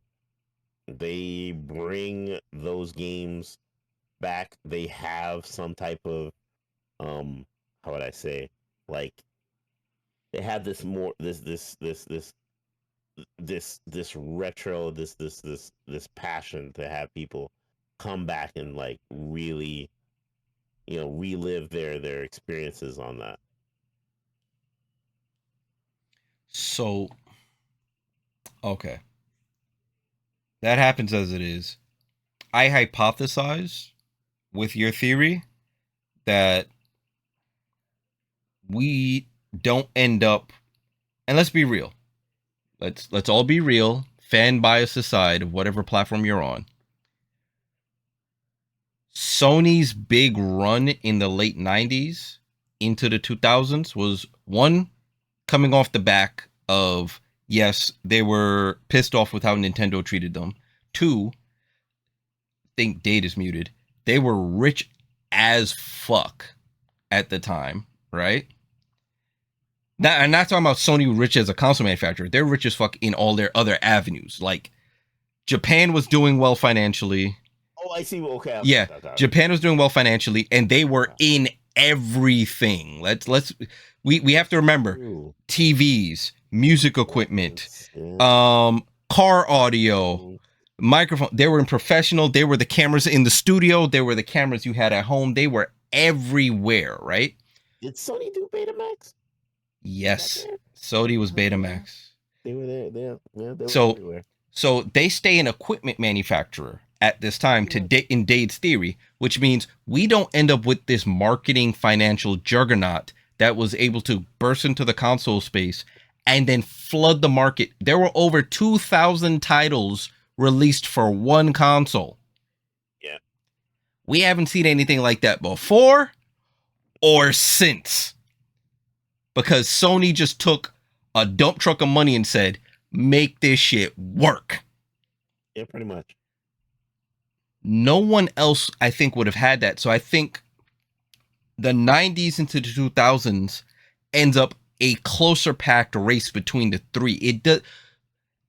Anybody who looks at the late 90s or early 2000s and doesn't see a landslide objectively is completely stuck in fan biosville. As much as I love Sega, as much as I love Sega, the Dreamcast, even if they had money in the bank, still would have been a third. Not a third of the market, a third. But okay, again, So I think it. my future. Yeah, in your future, Um, game crash, right? didn't happen. The game crash, Mm-hmm. right? It didn't happen. Remember what I said? Thoughtful, and they're mindful about what they put out there. True. And I think that trend carries forward. Oh, I still think with what you laid out, they could be a number one. Yeah. I just don't think it's the landslide we got. I don't think we end up with that flash in the pan landslide that was the PlayStation 1. No. And I don't think we, as they matured and got bigger, and the three of them got bigger, I think the room for that happening becomes smaller and smaller and smaller. Like, I don't think we get anyone. It's hard to envision that happening in the console space with three big players duking it out, slugging each other with hard hits over and over again. And I can't see that with Atari. And let's say it's okay. Let's say this is not King James. That's exactly our point. Imagine a world where ET does it. That's the inflection point we started with. Basically. So that's actually that's the dumpster piles in the pictures. Yeah. So imagine that that Atari did some of these games, right? So Polyphony Digital ends up in Nintendo shop, doesn't it? Because Sony spun that up internally. Mm-hmm. So it's instead of Forza versus Gran Turismo, it's pole position versus Nintendo's Gran Turismo. Yeah, it's just weird. That's weird to think about. You don't get a Forza. You don't get Gears of War. You don't get a Gears of War. You don't get a Forza. But what you and have Halo / Marathon launches on the Mac. You would have a competent test drive. You would have a competent hard driving. You have all these. You know what I mean? The games that we thought of as Sims, right? Mm-hmm. You had Test Drive Unlimited. You had, what was the other one? I forgot. It's not. It was a competitor to Test Drive. CA. No, CA. You missed it. There in this theory, there is no PlayStation brand by itself. Sony stays an original equipment manufacturer for other console makers. Because it became cost inhibitive, because the market leader at this point, is Atari. Right? Because they didn't fail. King James, yes, that's the point. All the people flooding in now missed the first 20 minutes. Yeah. Correct. Yeah, Nintendo couldn't have afforded to we're going to work with Panasonic instead of Sony and piss Sony off and start that whole. That wouldn't have happened. They would have had to stick with Sony and make it work. Yep. Or die. They wouldn't have. They would. Sega continues the way they do because they already made that deal and they cut it. You know what I mean? They go with it. Okay, so what happens to console online? What does modern console online gaming? What is what are the dominant factors? Who's playing what in this? Because right now it's really COD, Fortnite, and the sports games. What does the landscape look like then? I think it would still be the same. Okay. But I think because we're starting from a PC oriented, because let's say, again, Atari didn't fail, right? Mm-hmm. ST is, and for those guys, the folks who are just joining us, Atari ST with Commodore 64, those likes, they still they blend into the console sphere where PC and in my opinion, um the PC game or PC console market kind of meshes with Atari, where that becomes your. So imagine it this way: your PlayStation 5 Pro is your desktop computer and game console. You think Sony lean well? Nintendo Famicom. Right, Nintendo Famicom or the Famicom PC becomes the home console. The let's say, or we talked about in the Famicom Vio, right, becomes that home console. Mm. Sega does whatever deal that they have with whomever, and that becomes their home console, right? And then we move to just platforms. Do Like, you? yeah, we still have the same hardware that we have, Mm, NVIDIA, AMD. We still have this mix of of arrangement in terms of how many compute units, how much RAM is contributed to video, how much we still have that, right? mm, In terms of, but I think that what separates it is experience or the experience to the consumer. So you'll have more, and I still say this: you'll have a larger library of games, thoughtful library of games with Atari, good library of games that are Sony, Nintendo-ish, right? mm-hmm. That goes with that. Um, Sega does what they do, and they maintain their library. But if Sega does what they're doing, um, will there be an EA to do that sort of thing where they're just buying up sports titles? Maybe, maybe not. Well, I think Um, because that's the software space and they're not as tied to the hardware, I think they still they still move in the maintain their software money. space the way they move. Yeah, Yeah, they do. yeah. I think the Yeah. software only the first party titles really get affected. I think the third party market it's It, so, weird. so I would say that even and as you think about this, if okay, and I would say this, just again to go back to the beginning, um, Atari 2600s in the 1980s, 30 million units. That's not small. That's not a small amount, No. especially for 80s, right? Mm-hmm. That's a big number. So for them to maintain that, and again, that's the 2600, not the 5200, not the ST, not the 7800. 7800. That's just the 2600. So like to maintain that through that period, then graduate to the 7800, then graduate to the Jaguar CD, so on and so forth, right?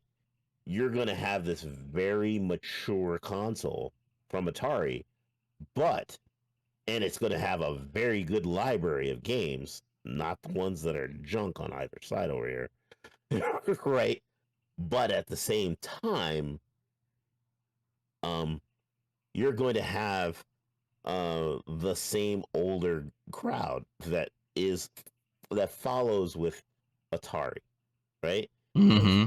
remember, the Game Crash was in 83, 83. Yep. 83. Nintendo came out in 85. The This guy NES. over here. Yep. Things came out in 85. Whatever, bro. so, so you got Nintendo was already on that path. They're already there. Got you. We already talked about Sega's already there. Yeah. because Sega they're had making had money. some. Yeah, they had the SG-1000 was before that. They were around Yeah, during the crash. they were around, so they're good. But again, PCs were already on an upward spiral. So why not go with that Yeah. with that trend? PC game console, PC game console, keep going up that way, right? Oh, so that ties Love in that. King James to is it's hard to believe that Microsoft doesn't show up anyway. Exactly. I think they end up like Sony. They end up a background player They because can't. didn't you say the Atari ST ran DOS? Yes, the Atari ST ran So DOS. they shop around to these three juggernauts like, hey, instead of building your OS, we kind of got one, right? And in case you're thinking that's crazy, outside of the Atari ST, there's a Windows logo on the Dreamcast. So at some point, that was their idea. So I think they become Yeah. Microsoft Games stays games. That's your Flight Simulator and Age of Empires. But they make licensing money off every console sold on whoever they get a contract to. But here's the question to the folks who are listening: when, especially if again you're starting from the '80s and you don't falter Mm-hmm. and you continue to make money, how do you enter that market and then provide a unique experience and not topple the top? So think of it this way. Um, Atari didn't fall off. Maybe the ColecoVision that does fall off. Maybe Intellivision does fall off. Sega's there. Nintendo's there. Microsoft becomes the fourth person to enter. Yeah, I think the only reason Microsoft was able to enter and do good anyway was because Sega essentially fell off. Thank you. And they fell off financially. It's not that their console was bad. They ran out of money to prop the console up. And the only reason why PlayStation entered the arena is because Nintendo pissed them Nintendo off.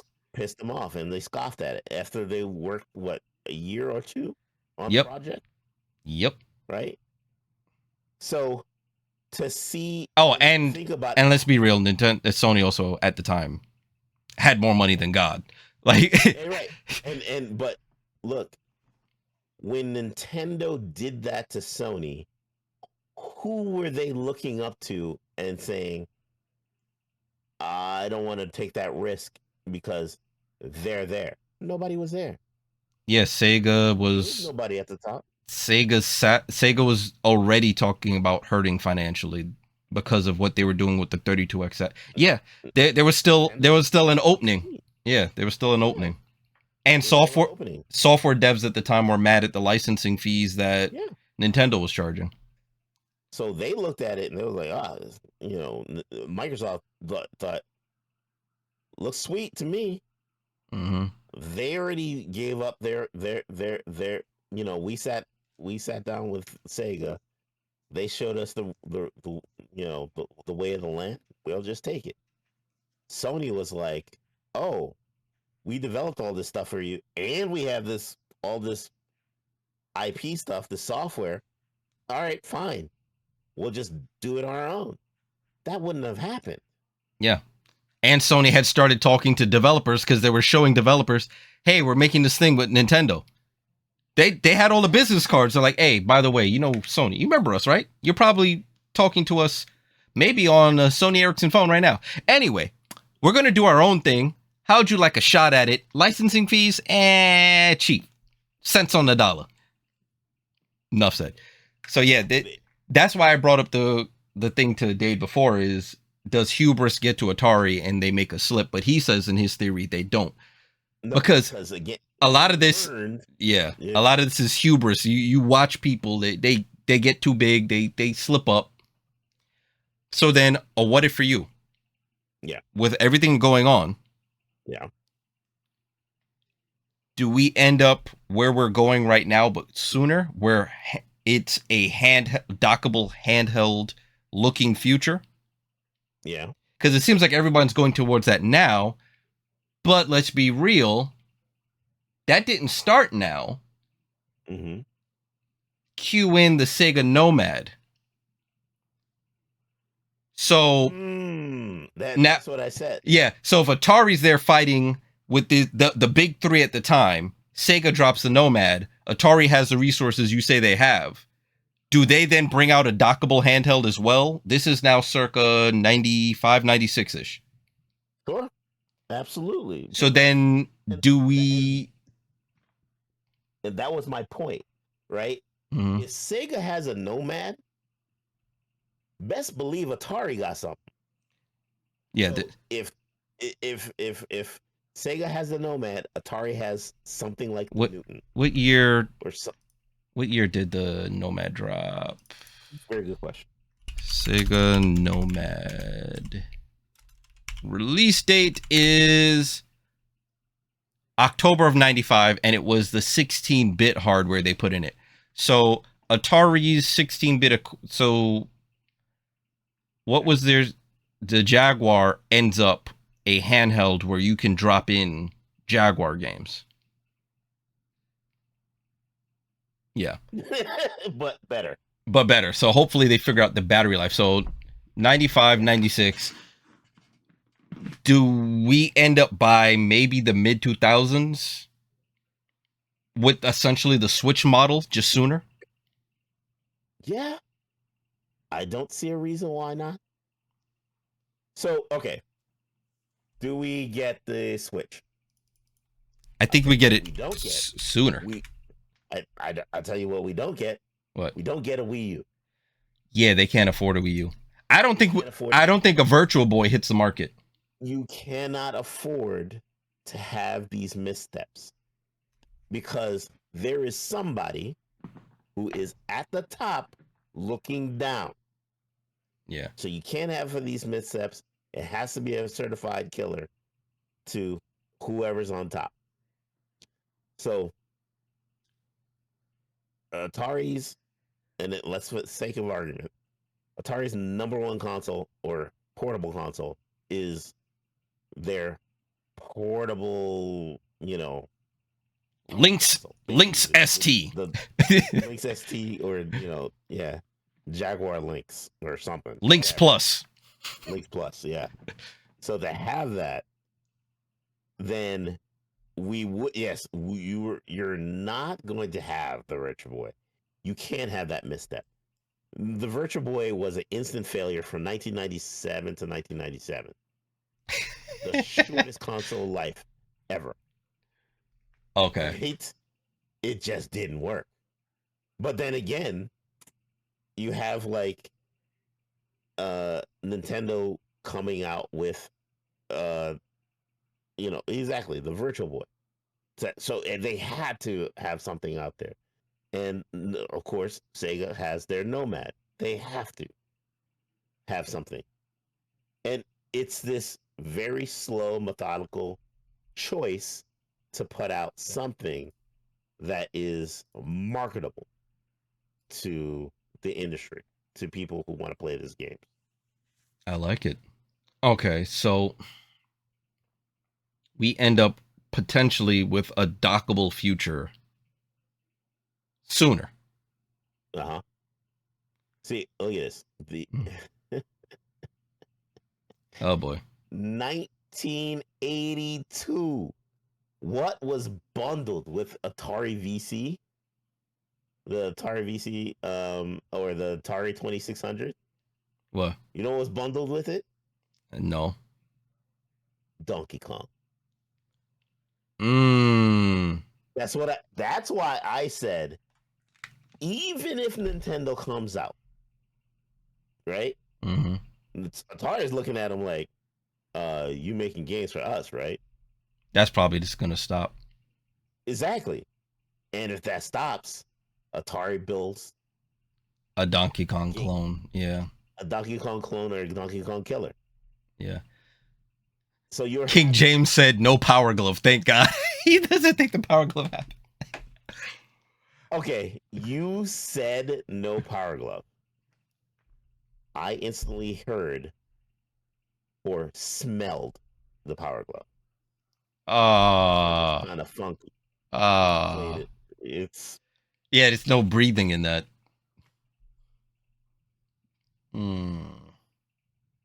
it was a germ trap.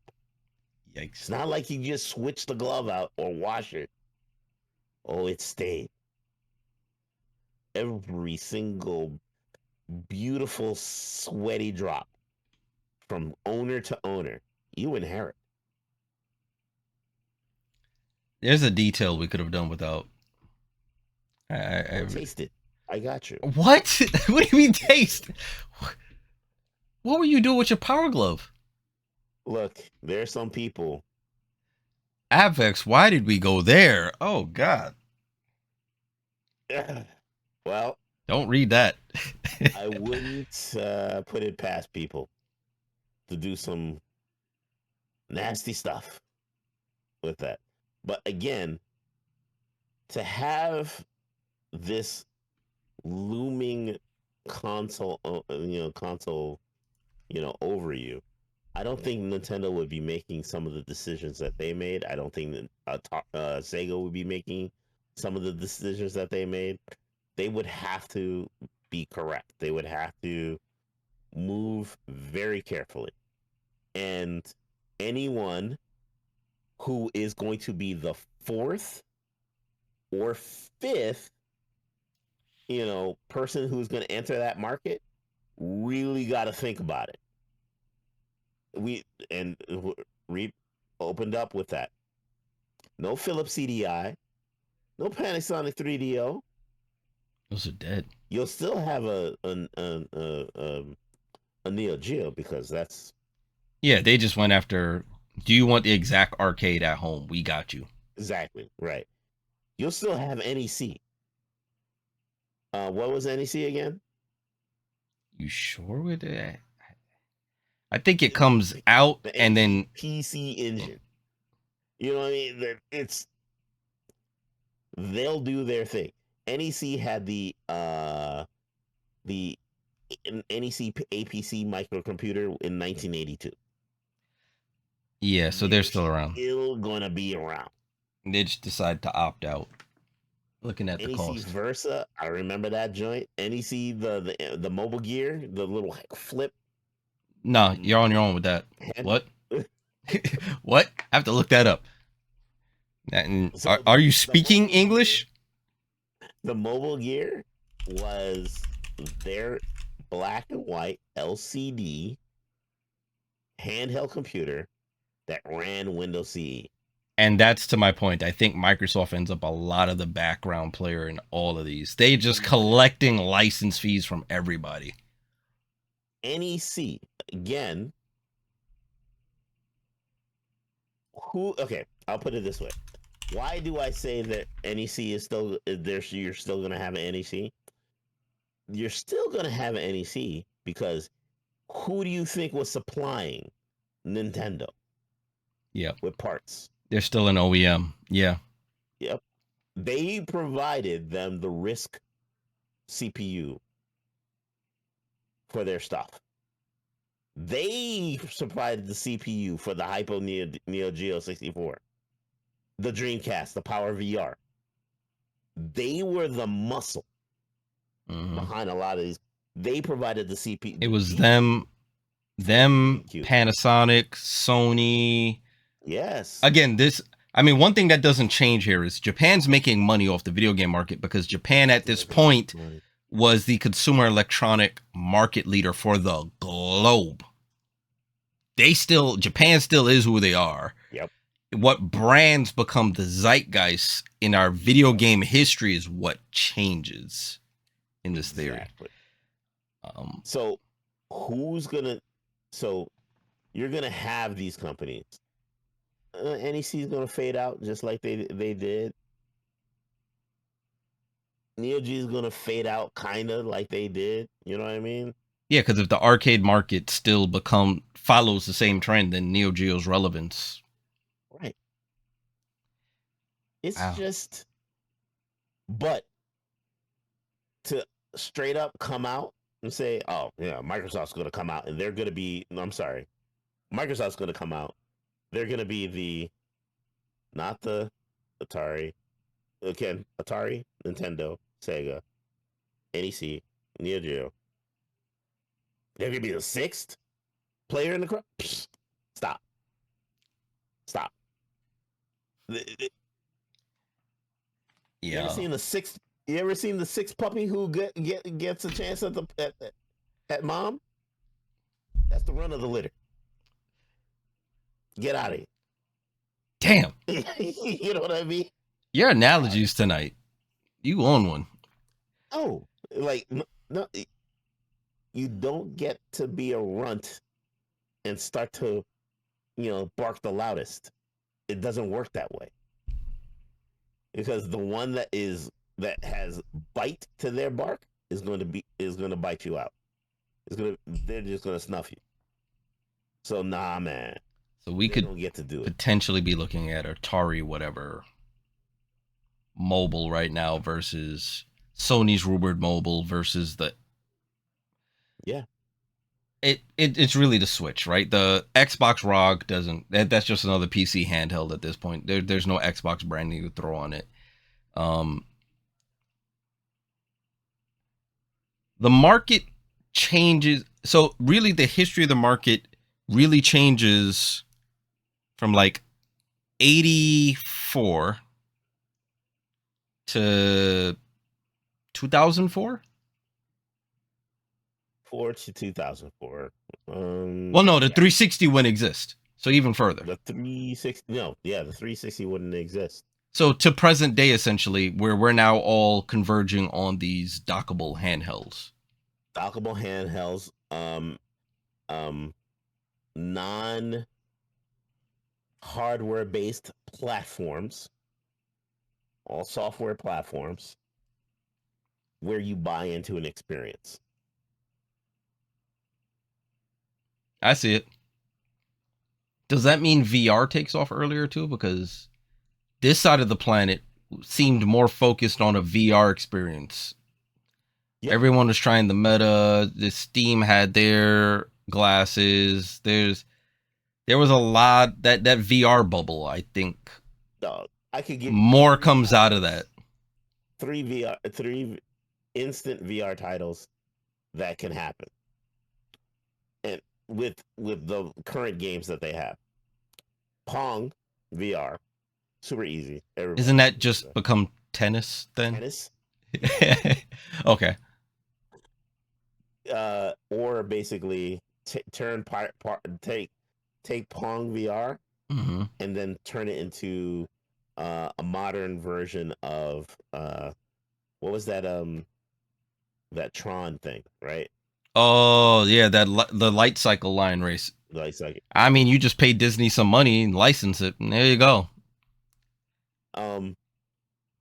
Asteroids, Space Invaders, all of these games are VR. You're just terrifying in first person, with an asteroid flying at you. Just, you have blasted. Yeah, that would not be fun. But yeah, I could see those are very VRable games. Interesting future you've laid out there. A little bit. Sorry for just poking the bear and trying to quiz you, but you experienced the height of Atari. I did not. I came in after they were a shell of their former selves. By the time I remember video gaming, there was like one Alien versus Predator was like the one good title on the Jaguar, if I'm remembering correctly, or the one that stood out. 3DO had Gex. That was their standout. Like a lot of these people, I showed up and there were multiple bleeding people in the water by the time I remember video games. I was like, wow, y'all ain't doing so good over here. What's going on? So, all right. So, here's a question. To me, when did you think handhelds started to take off? Handheld gaming as a whole. Handhelds, yeah. So when I say take off, to be a dominant force in the market.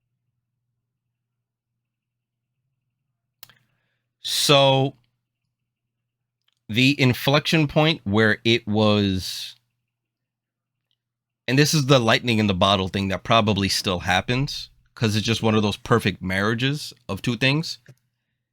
That 89 Game Boy and Tetris, I still think was when people went, because it went viral. That it wasn't called viral back then. You youngins, viral wasn't always a term for that stuff, but it went viral. It hit the casual market, and it's like everybody and their mother knew about a Game Boy, and when they saw the Game Boy, they immediately thought Tetris. Even though there were other games for the Game Boy, it was the Tetris unit, and I think that drew attention to doing games handheld, and not just for kids, because adults were doing it too. It was the military was full of them. That's why we have one scorched by a tank in a museum. Like it was the what you do with 5 minutes of your time waiting for something box. So I think 80. So that's 89. 89 and 90. Okay. Yes. So both of those, $25 billion market. Oh, there's no way the other players. I mean, we saw it. The other players put their foot in the water. Yeah. Yeah. So let's, and I'll put it strictly in that. Mm-hmm. If we're just talking about handhelds, no consoles, right? What would happen? Nintendo would dominate, right? They own that joint. You think maybe first, second, and third might shuffle a little bit because of that? And that's what I'm saying. When you have a niche and you don't mess up, you keep it. And who's the number one handheld right now? The Switch. Right this moment. Switch 2. When you hold on to that lightning in bottle and you don't mess up, that's what you see. So if Atari did not mess up, we would be seeing something really different right about now.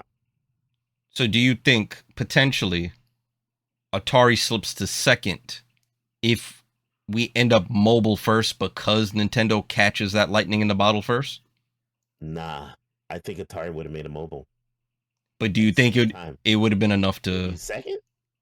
No. So I think for every Tetris, there's a breakout. Breakout never sold. But I would see people in the arcade and play that. For every Tetris, there's a Pac-Man. That's so. I mean, if they have that's Namco. You're saying they would do a license deal and lock in? Isn't Pac-Man Namco? Yes, Pac-Man is Namco. They would have to get an exclusive deal on that to lock that in. Atari was the console, the home arcade console. Okay, so you basically see all the home arcade games in your pocket. So if Atari's smart, if you're saying at this time they're doing all the smart moves, they immediately run to Namco with a pile of cash like, yo, we have this handheld, we need a title. Here's the dev kit. Make it happen. Make all of your arcade games, put it in a box. Okay. And if they do that, I see that. But if they can't... If Nintendo only had Tetris, and I would say, okay, in one of these streams, I'll play Mario, the original Mario, Super Mario for the NES, or for the Game Boy. Back then, I thought it was a miracle. I was like, oh my God, they shrunk it. And it's great. Playing it now, I was like, this is a very different experience. Not what I expected. Okay. So, like, I would think Atari would have met them. And again, I think Sega would have met them. Well, Sega immediately put Sonic on Game Gear, and that's the only thing that kept Game Gear. There was the Sega. Let's be real. Was those kind of titles, the Streets of Rages, that kind of stuff. Yeah, okay, but yeah, they would have Sega, Sonic, Atari, Nintendo, Tetris, not Mario, Tetris, right? Mm-hmm. And then Atari, all the arcade, their arcade classics that Well, people love to play. okay, so poking the bear again. I'm just the antagonist here. Yeah. Do you know what the next best-selling thing on the Game Boy was? And it was their second lightning in the bottle point for the Game Boy? It wasn't Mario, Dr. Mario, was Nope. Mario is not even involved. it? I don't know. What was it? Pokemon.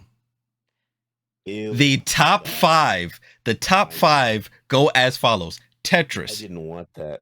Pokemon Red, Pokemon Green, Pokemon Blue, Gold, Silver. Like, you don't get to Mario till after Gold and Silver. And then right after Mario Land is Pokemon Yellow. Do you know how scarred I was? But whether or not it scars you, Pokemon sold that. Like, I think, I don't know what it is, but Nintendo, if you combine all the Pokemon versions, because it's just, slight variations, it's the top selling. And not by a little bit. Pokemon total on the Game Boy and Game Boy Color, almost 85 million units. Tetris, which sold with all the black and white units, is only 38 million. Pokemon Blue was my game. And purposefully, I told my friends, you're not getting blue. You're getting red. You're getting yellow. Just for that fact. Just to trade the exclusive version. Here's the link. I got the link, and I was like, plug. Like, yo, how's your battery life? I see it blinking over there. Nah. This trade is bad. Click off. Here you go. Chill. You're not gonna mess me up. Yeah, that's why I say Atari would have a hard time maintaining one because of these like that caught every Pokemon. I think even caught them off guard. I don't think they understood what that would do. Nah, Avex, I can't read your comment out loud. Dade, you're gonna have to read that. Please don't say it out loud. So my thing is this. So again, I was playing Pokemon with. It's so bad. Dade didn't read that comment yet. Yeah, my one of my really good friends, he was not in the conversation at the time. You notice which version you tried to sell him, right? Yeah, I got you. That's your friend. So he wasn't even in the conversation. And I don't even remember if he had a Game Boy. All right, I'll put it this way. At the time when it was, and before we got onto the netcast and we're doing this, before, like, when I in that era with Chi and all that, straight PC games. Don't come to me with a console. Like, what? Nah, we're playing Counter-Strike. Nah, we're playing Unreal. We're playing Quake. We're not playing what? Console games. You can go over there and play with the kids. No, adults are playing. And that's from the console collector. Dang. Yeah, that's rough. Consoles dominated that era. You were a little bit of an elitist there, sir. I'm just a little bit. Yeah, I'll play Street Fighter with anybody, but nah. If we're gonna play a shooter, for real, nah. PC. What's True. That? Yeah, that was when 007. Go over there. Dual analog sticks and aim assist hadn't really become a thing to make first-person shooters doable on console yet. What? This is my assist. These fists. Fingers on buttons. Oh, by the way, Anatomy of a Gamer shirt. Just That's right. YD, bro. Let's just show this off here. That's right. Just say left click is boom, you goes your head. That's it. Man, how you get that headshot? I clicked on the So Head trigger. you wrong for that. I So mean, the handheld space becomes this very highly contested market because of Tetris, because of Pokemon, because of Atari wants to not be lost out, because Sega's also in there. Does that mean then battery life and compute power for mobile becomes accelerated by 5 to 10 years? nah. You don't think that still happens? That's still hamstrung by the rest of the technology industry at the time? Exactly. Okay. It is because that's a hard thing to do. So I'll Because that let's be real, that was the weakest point yeah. of the Lynx and the Game Gear and the Nomad. To get color on those screens at that time, you were lucky if you got 2 hours out of them things. Mhm. I still remember kids trying to show off, oh, I got this on the Game Gear, and they play for a little bit. I need more batteries. I'm thinking about it. I'm like, I'm on my 89 Game Boy. I'm like, yo, this is the same set of batteries I had in there from like 2, 3 days ago. How old are them batteries? Oh, I put them in this morning. This morning? Dog, we're kids. We ain't got jobs. Where you get these batteries from? Yeah. I remember me working a full time job while this boy was still in high school or still in school. I had my Nomad, and I would go to the lunch break room, and I would plug that joint into the wall and play just a couple of rounds of Street Fighter. Just just constantly playing. By the way, when he says play Street Fighter because it was Nomad, full Right. on Sega Genesis release Street Fighter, not a mobile adaptation. Same cart that came out of my Sega Genesis console right into my Nomad. So whatever combo he was practicing there, he could go right up to somebody else's house. They have a Genesis and like, yo, hands are still fresh. Get clapped up. I just practiced this. Exactly. Oh wait, I just learned this on lunch. Blah blah. Yeah. Yeah. Which is something we can do now. We've come full That's circle. true. That's true. I can play Street Fighter 6 on my Steam Deck and then hop on, play ranked here on stream and not look like cold. No, well, a lot of times I don't get to do that. So I still look cold turkey, but I'm saying I can. I'm just not that dutiful. I'm not Dade. All right. So we end up with a three-legged race should Atari survive. And If things Atari survives, things look more even it per se. looks more even.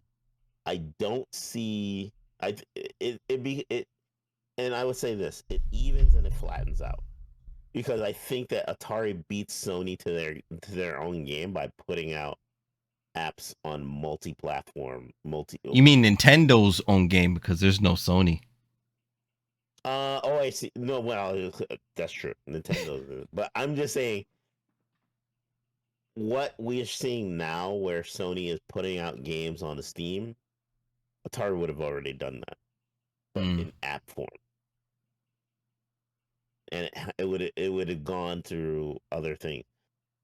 So I would love to play Ultima. I would love to play a modern version of Ultima. I would love to play a modern version of Adventure, where it is um, kind of questy, kind of it brings back some of those old fields. Should those You know series have continued, right? exactly.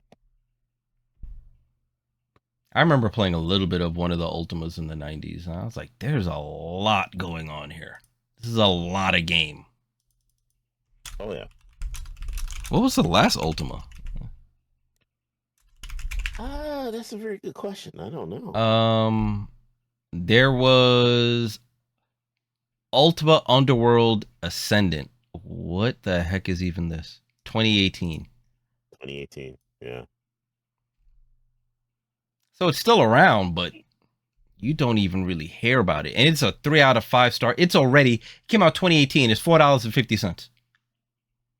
But it was made by 505. I'm talking about playing the original Ultima. You know what I mean? With Yeah. Origins. Yeah. I would GOG.com. love to do that. Hey. Yeah, Ultima is a shell of its former self. It really not. Like the last main title one where you see a number in the name is Ultima 9 essentially. I played that one. I think that's the one I played. Yes, this is what I played. Wow. But to have that and to say, like, okay, here's this game, right? And it Mm-hmm. is um the equivalent of Final Fantasy. An American published game equivalent of Final Fantasy. Get Out. I would love for that to happen. Love to. That would be insane to me. Yeah, well, I mean Mass Effect was, but that's not during that era, and it didn't hold its weight. Fallout? They still don't hold their weight. Fallout? How about Fallout? They didn't really fall off. Fallout? No, they didn't. So there you go. Ultima just ain't it. It's just Not anymore. But I would love for them to make a remake and bring it back and make it popular gaming. Who owns the rights? Well, you know. Publisher is Electronic Arts. So oh boy. Well, yeah, so much for that looking. Yep. Yeah, no, that's oh, because EA had bought Origin Systems. Damn shame. Absolute damn shame. And you know what? I'm just the main character from Ultima is not owned by EA. Lord British is owned by the creator of Ultima, Richard Garrett. He never sold the rights to the character. So you can't even remake the game as it was unless you talk to Richard Garrett and get him to agree and cut a check. Exactly. That is a licensing nightmare. Yeah, you ain't getting no that's you getting re-releases as is, dog. That's a licensing nightmare. That's like trying to get someone to re-release the Def Jam fighting games. Who paying for all that licensing? Wow. That means, yeah, we definitely have to find that at LI Retro. Yeah. Because, it's the same reason Sonic 3 soundtrack doesn't sound the same on re-releases. Some of those tracks are Michael Jackson owned. You got to cut a check to the Michael Jackson estate. Yo. It's so good, though. I'm just saying. All right. So that is the future as brought to you by Data's Venom. Should Atari not have fucked up? That's right. They should have looked at ET, but like, nah, you can't put that out on our console. Now, you could put it on somebody else's. Yo, I heard about this Sega SG-1000. Go put it on that. Let them hold that up. Hey, nah. We can take you to Sega America's offices. You want to ride? I'll drop you off on the way from work. No. What? That's cruel. Hey, Sega was struggling to get some headway at the time. Maybe they've been. Dang, can you imagine getting that steaming pile on your fledgling console? How pissed? Yes, I can. I can't imagine. Why are you giving bits to the show you're on? I'm very confused. I thank you. I am confusion. All right, folks, but that's been us. But Atari, to all of this hypothetical whatever, Atari is putting out modern stuff right now. We mentioned on previous episodes, they have re-releases of their previous consoles. They will play the original hardware. They have new games coming out for this hardware. And yes, I mean not re-releases, brand new devs making new games for these platforms.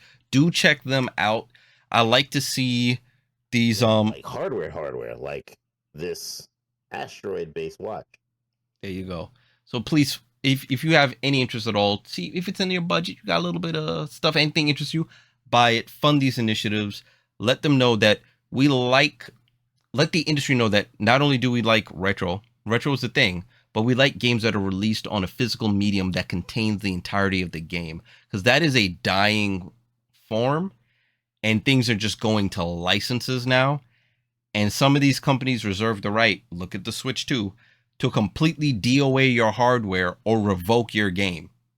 Switch cartridges do not contain the game. They contain a license key. You bought essentially a pretty box.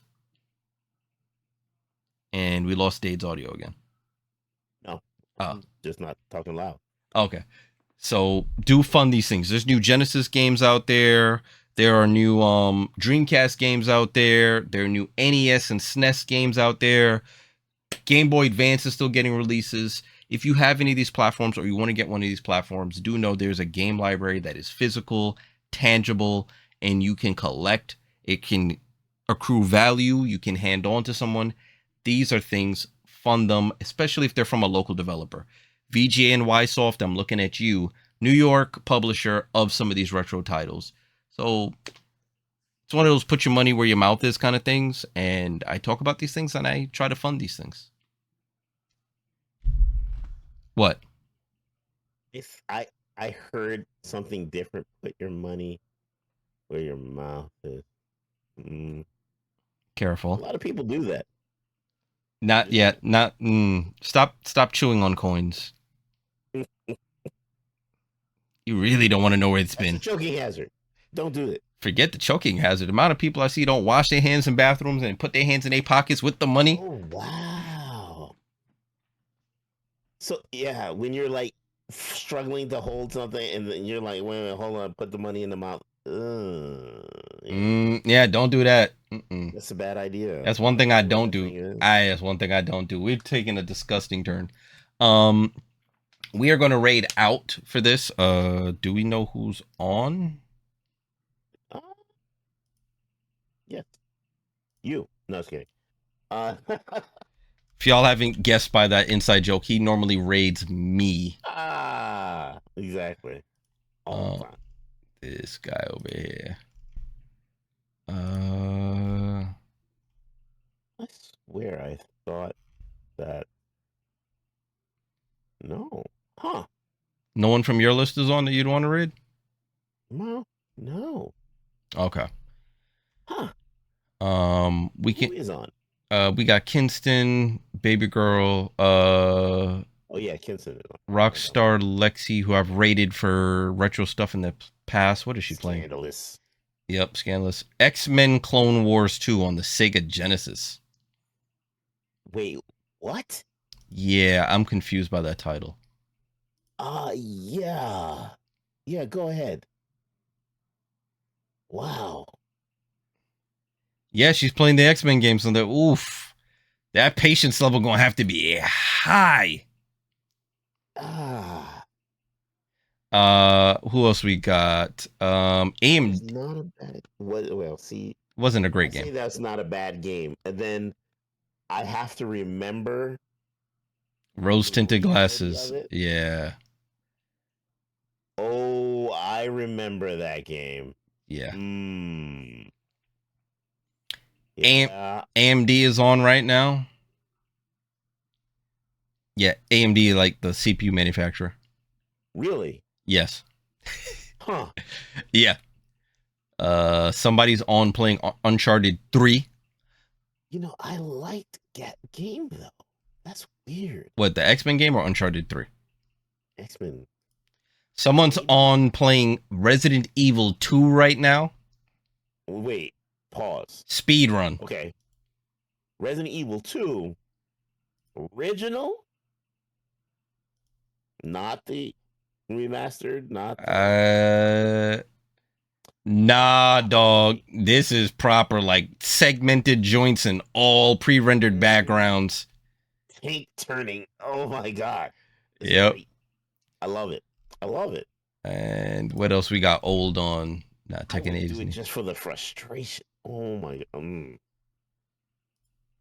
Of course you would. Like, you don't like yourself. Of course you would do that. Ooh. You know what? I have to find the cartridge. Cartridge for RE2?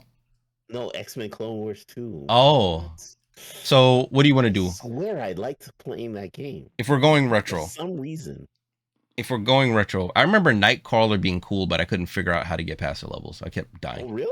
Yeah. Hmm. Um. So I beat that game. I know I did. you also had Way back 10, in the 10 day. years of gaming experience on me at this point, so you better have beat that And game. I was a kid. my Like favorite patience. was actually Cyclops. And I think I did very well with Cyclops. I'd believe it. Projectile. Yeah, projectile. All right. So Sega Genesis retro or PlayStation 1 retro? Which way we going? Genesis. All Sorry. right. I'm with it. I like Genesis Retro. Hey, it's all retro now. Even if you don't want to believe it. Oh. Yeah, buddy. Uh, But folks, remember that song from like 2000? Yeah, it's 25 years old. Like, oh.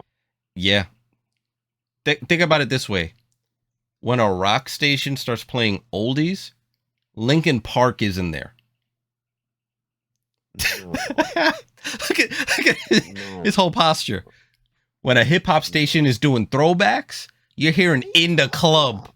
What do you mean what I'm talking about? Linkin Park dropped when I was in high school. Not that. My high school passed Oh, the 20th year anniversary for my class, dog. Passed. 1996.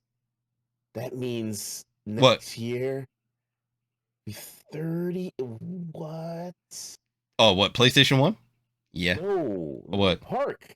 Like, Oh, no. Linkin Park's first album as them, I think, was in the early 2000s. I think they were Hybrid Theory. yeah. They were Hybrid Theory in 96, if I remember correctly. I think they changed their name 98, 99, Yo. if I remember correctly.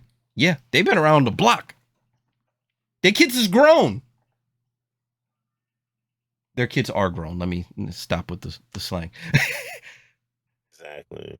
Their kids are, they got grown kids. What you listen to today? Oh, that new Nine Inch Nails album. Oh, you mean that old person's group? Like, Yeah. what? Bro. Throwback on a hip hop station is In the Club. Eh, Is Act a Fool from Ludacris. no. Throw them bows. Yeah, that's old. Nas's first album is considered not only a throwback, but a classic. Not a modern classic, just classic. Classic, straight up, not modern. Come on, man. Why do people say? You know what? I'm okay. I was just, yeah. LL Cool J is no longer the young guy who made money out of hip hop. No, They call him Unk. you got unk status. Okay. Street Fighter's about to be 40. King James just said it. Huh? When was the 30th Capcom 30th anniversary collection release? Oh, stop. Stop, please. Okay, all right. Y'all want to see him cringe? How old is Gran Turismo 1? You see? It, yeah, man. He's. And even then, in my mind, Mm-hmm. beautiful game, smooth. There's nothing wrong with it. And then I'm like looking at him like, why is this so jagged? I don't remember it ever being like that. They know how to make you feel old. Time just I knows how to make you have feel old. Fighting Street for the Year of release, dog. Come on, say it out loud. We're all adults here. 1987, bro.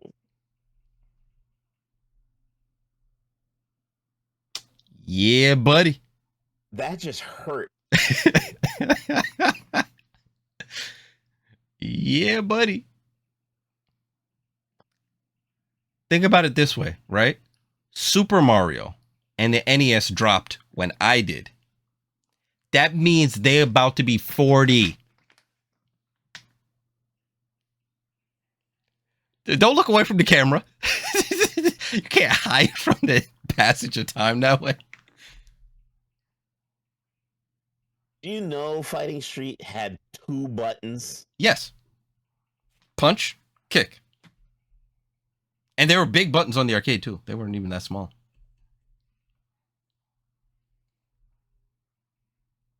I remember playing it in the arcade. Of course you do. King James said you're welcome. You know, I wouldn't say you're welcome, but you know, hey, I want to keep it a PC show. Dade. Why? Dade, how old is Ridge Racer? Stop it, bro. Think about it. Stop. And it was amazing. It was groundbreaking for its time. How old is it? Yeah, it's old. It's old.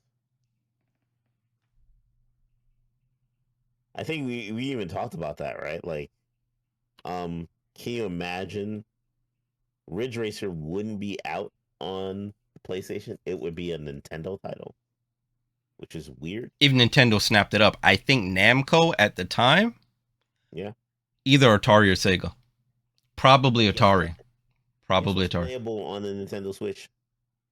Namco collection. I could play Ridge Racer right now. Thank you for the biddies, Lucky. Thank you for everyone for the biddies. Weird. Super weird. So, how old is Resident Evil 1? No. I'm not going down. No. Again, I played that. I remembered. Same. Wow. This is amazing. Pac-Man is 45.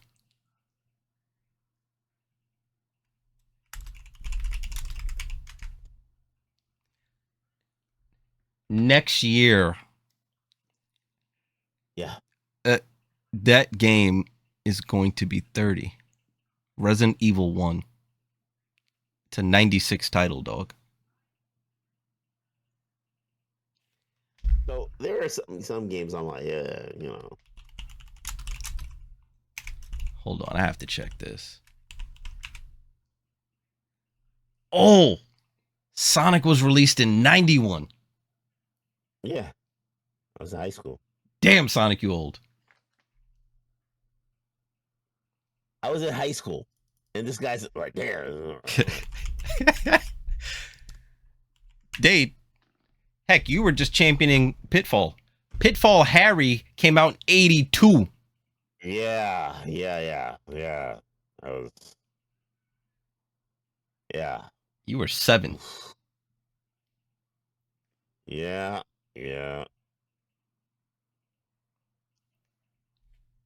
Yep. Now that we've gone down that tangent, folks, this, if you're watching this on YouTube or on Spotify or on Apple Podcasts, was recorded live on twitch.tv/ReaperPC.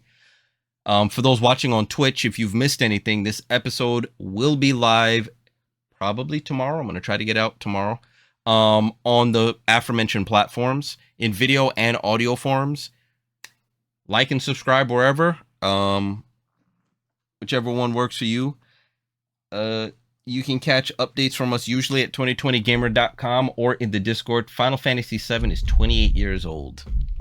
You can go out drinking with Final Fantasy VII. I got the disc. Same. Originals. Over there. They're right over there. Actually, I have 2 sets now. I have the Greatest Hits Edition and the OG release. It just feels weird. Dade. How old is Tekken 3? I'll tell you this. At least, and this is a sad thing to say, at least I'm younger than Pong.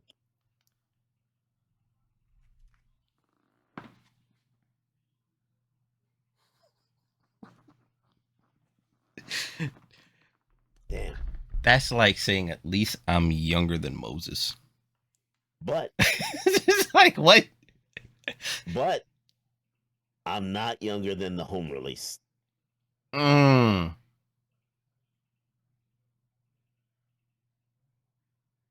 Dog, you're older than the NES. Yes. What do you mean? You so old you forgot siphon filter. God No, I got it. I have the original. Again, rose tinted glasses. You both made the old man face anyways. Wow. Thanks, Lucky. Thanks. Yeah. You know what, Lucky? The compact disc format is older than you. How about that? Just barely. Barely. Yeah. Yeah, that's Avex said you so old you saw Time Under Construction. Yeah, we back in the schoolyard with yeah. You decided which way the clock swing. Like, no. It should go this way. Yeah, we're going to call this clockwise. He said you're older than MTV. I am actually. I'm so old. Crazy. I'm not old MTV, but I'm so old. I remember when MTV, the M actually meant music and they played it. Yeah. Yeah. Just, wow. I think everybody in here is older than the DVD format, though. So there's that. Saying something. Don't look up when that was released, Joe. Are we all older than Laserdisc? We're all older than Laserdisc, right? No, not Dade. Dude, that's Dade's older than Laserdisc.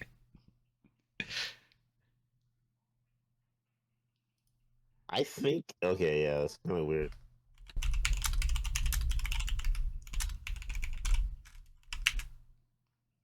Yep, 1978 was the first Laserdisc.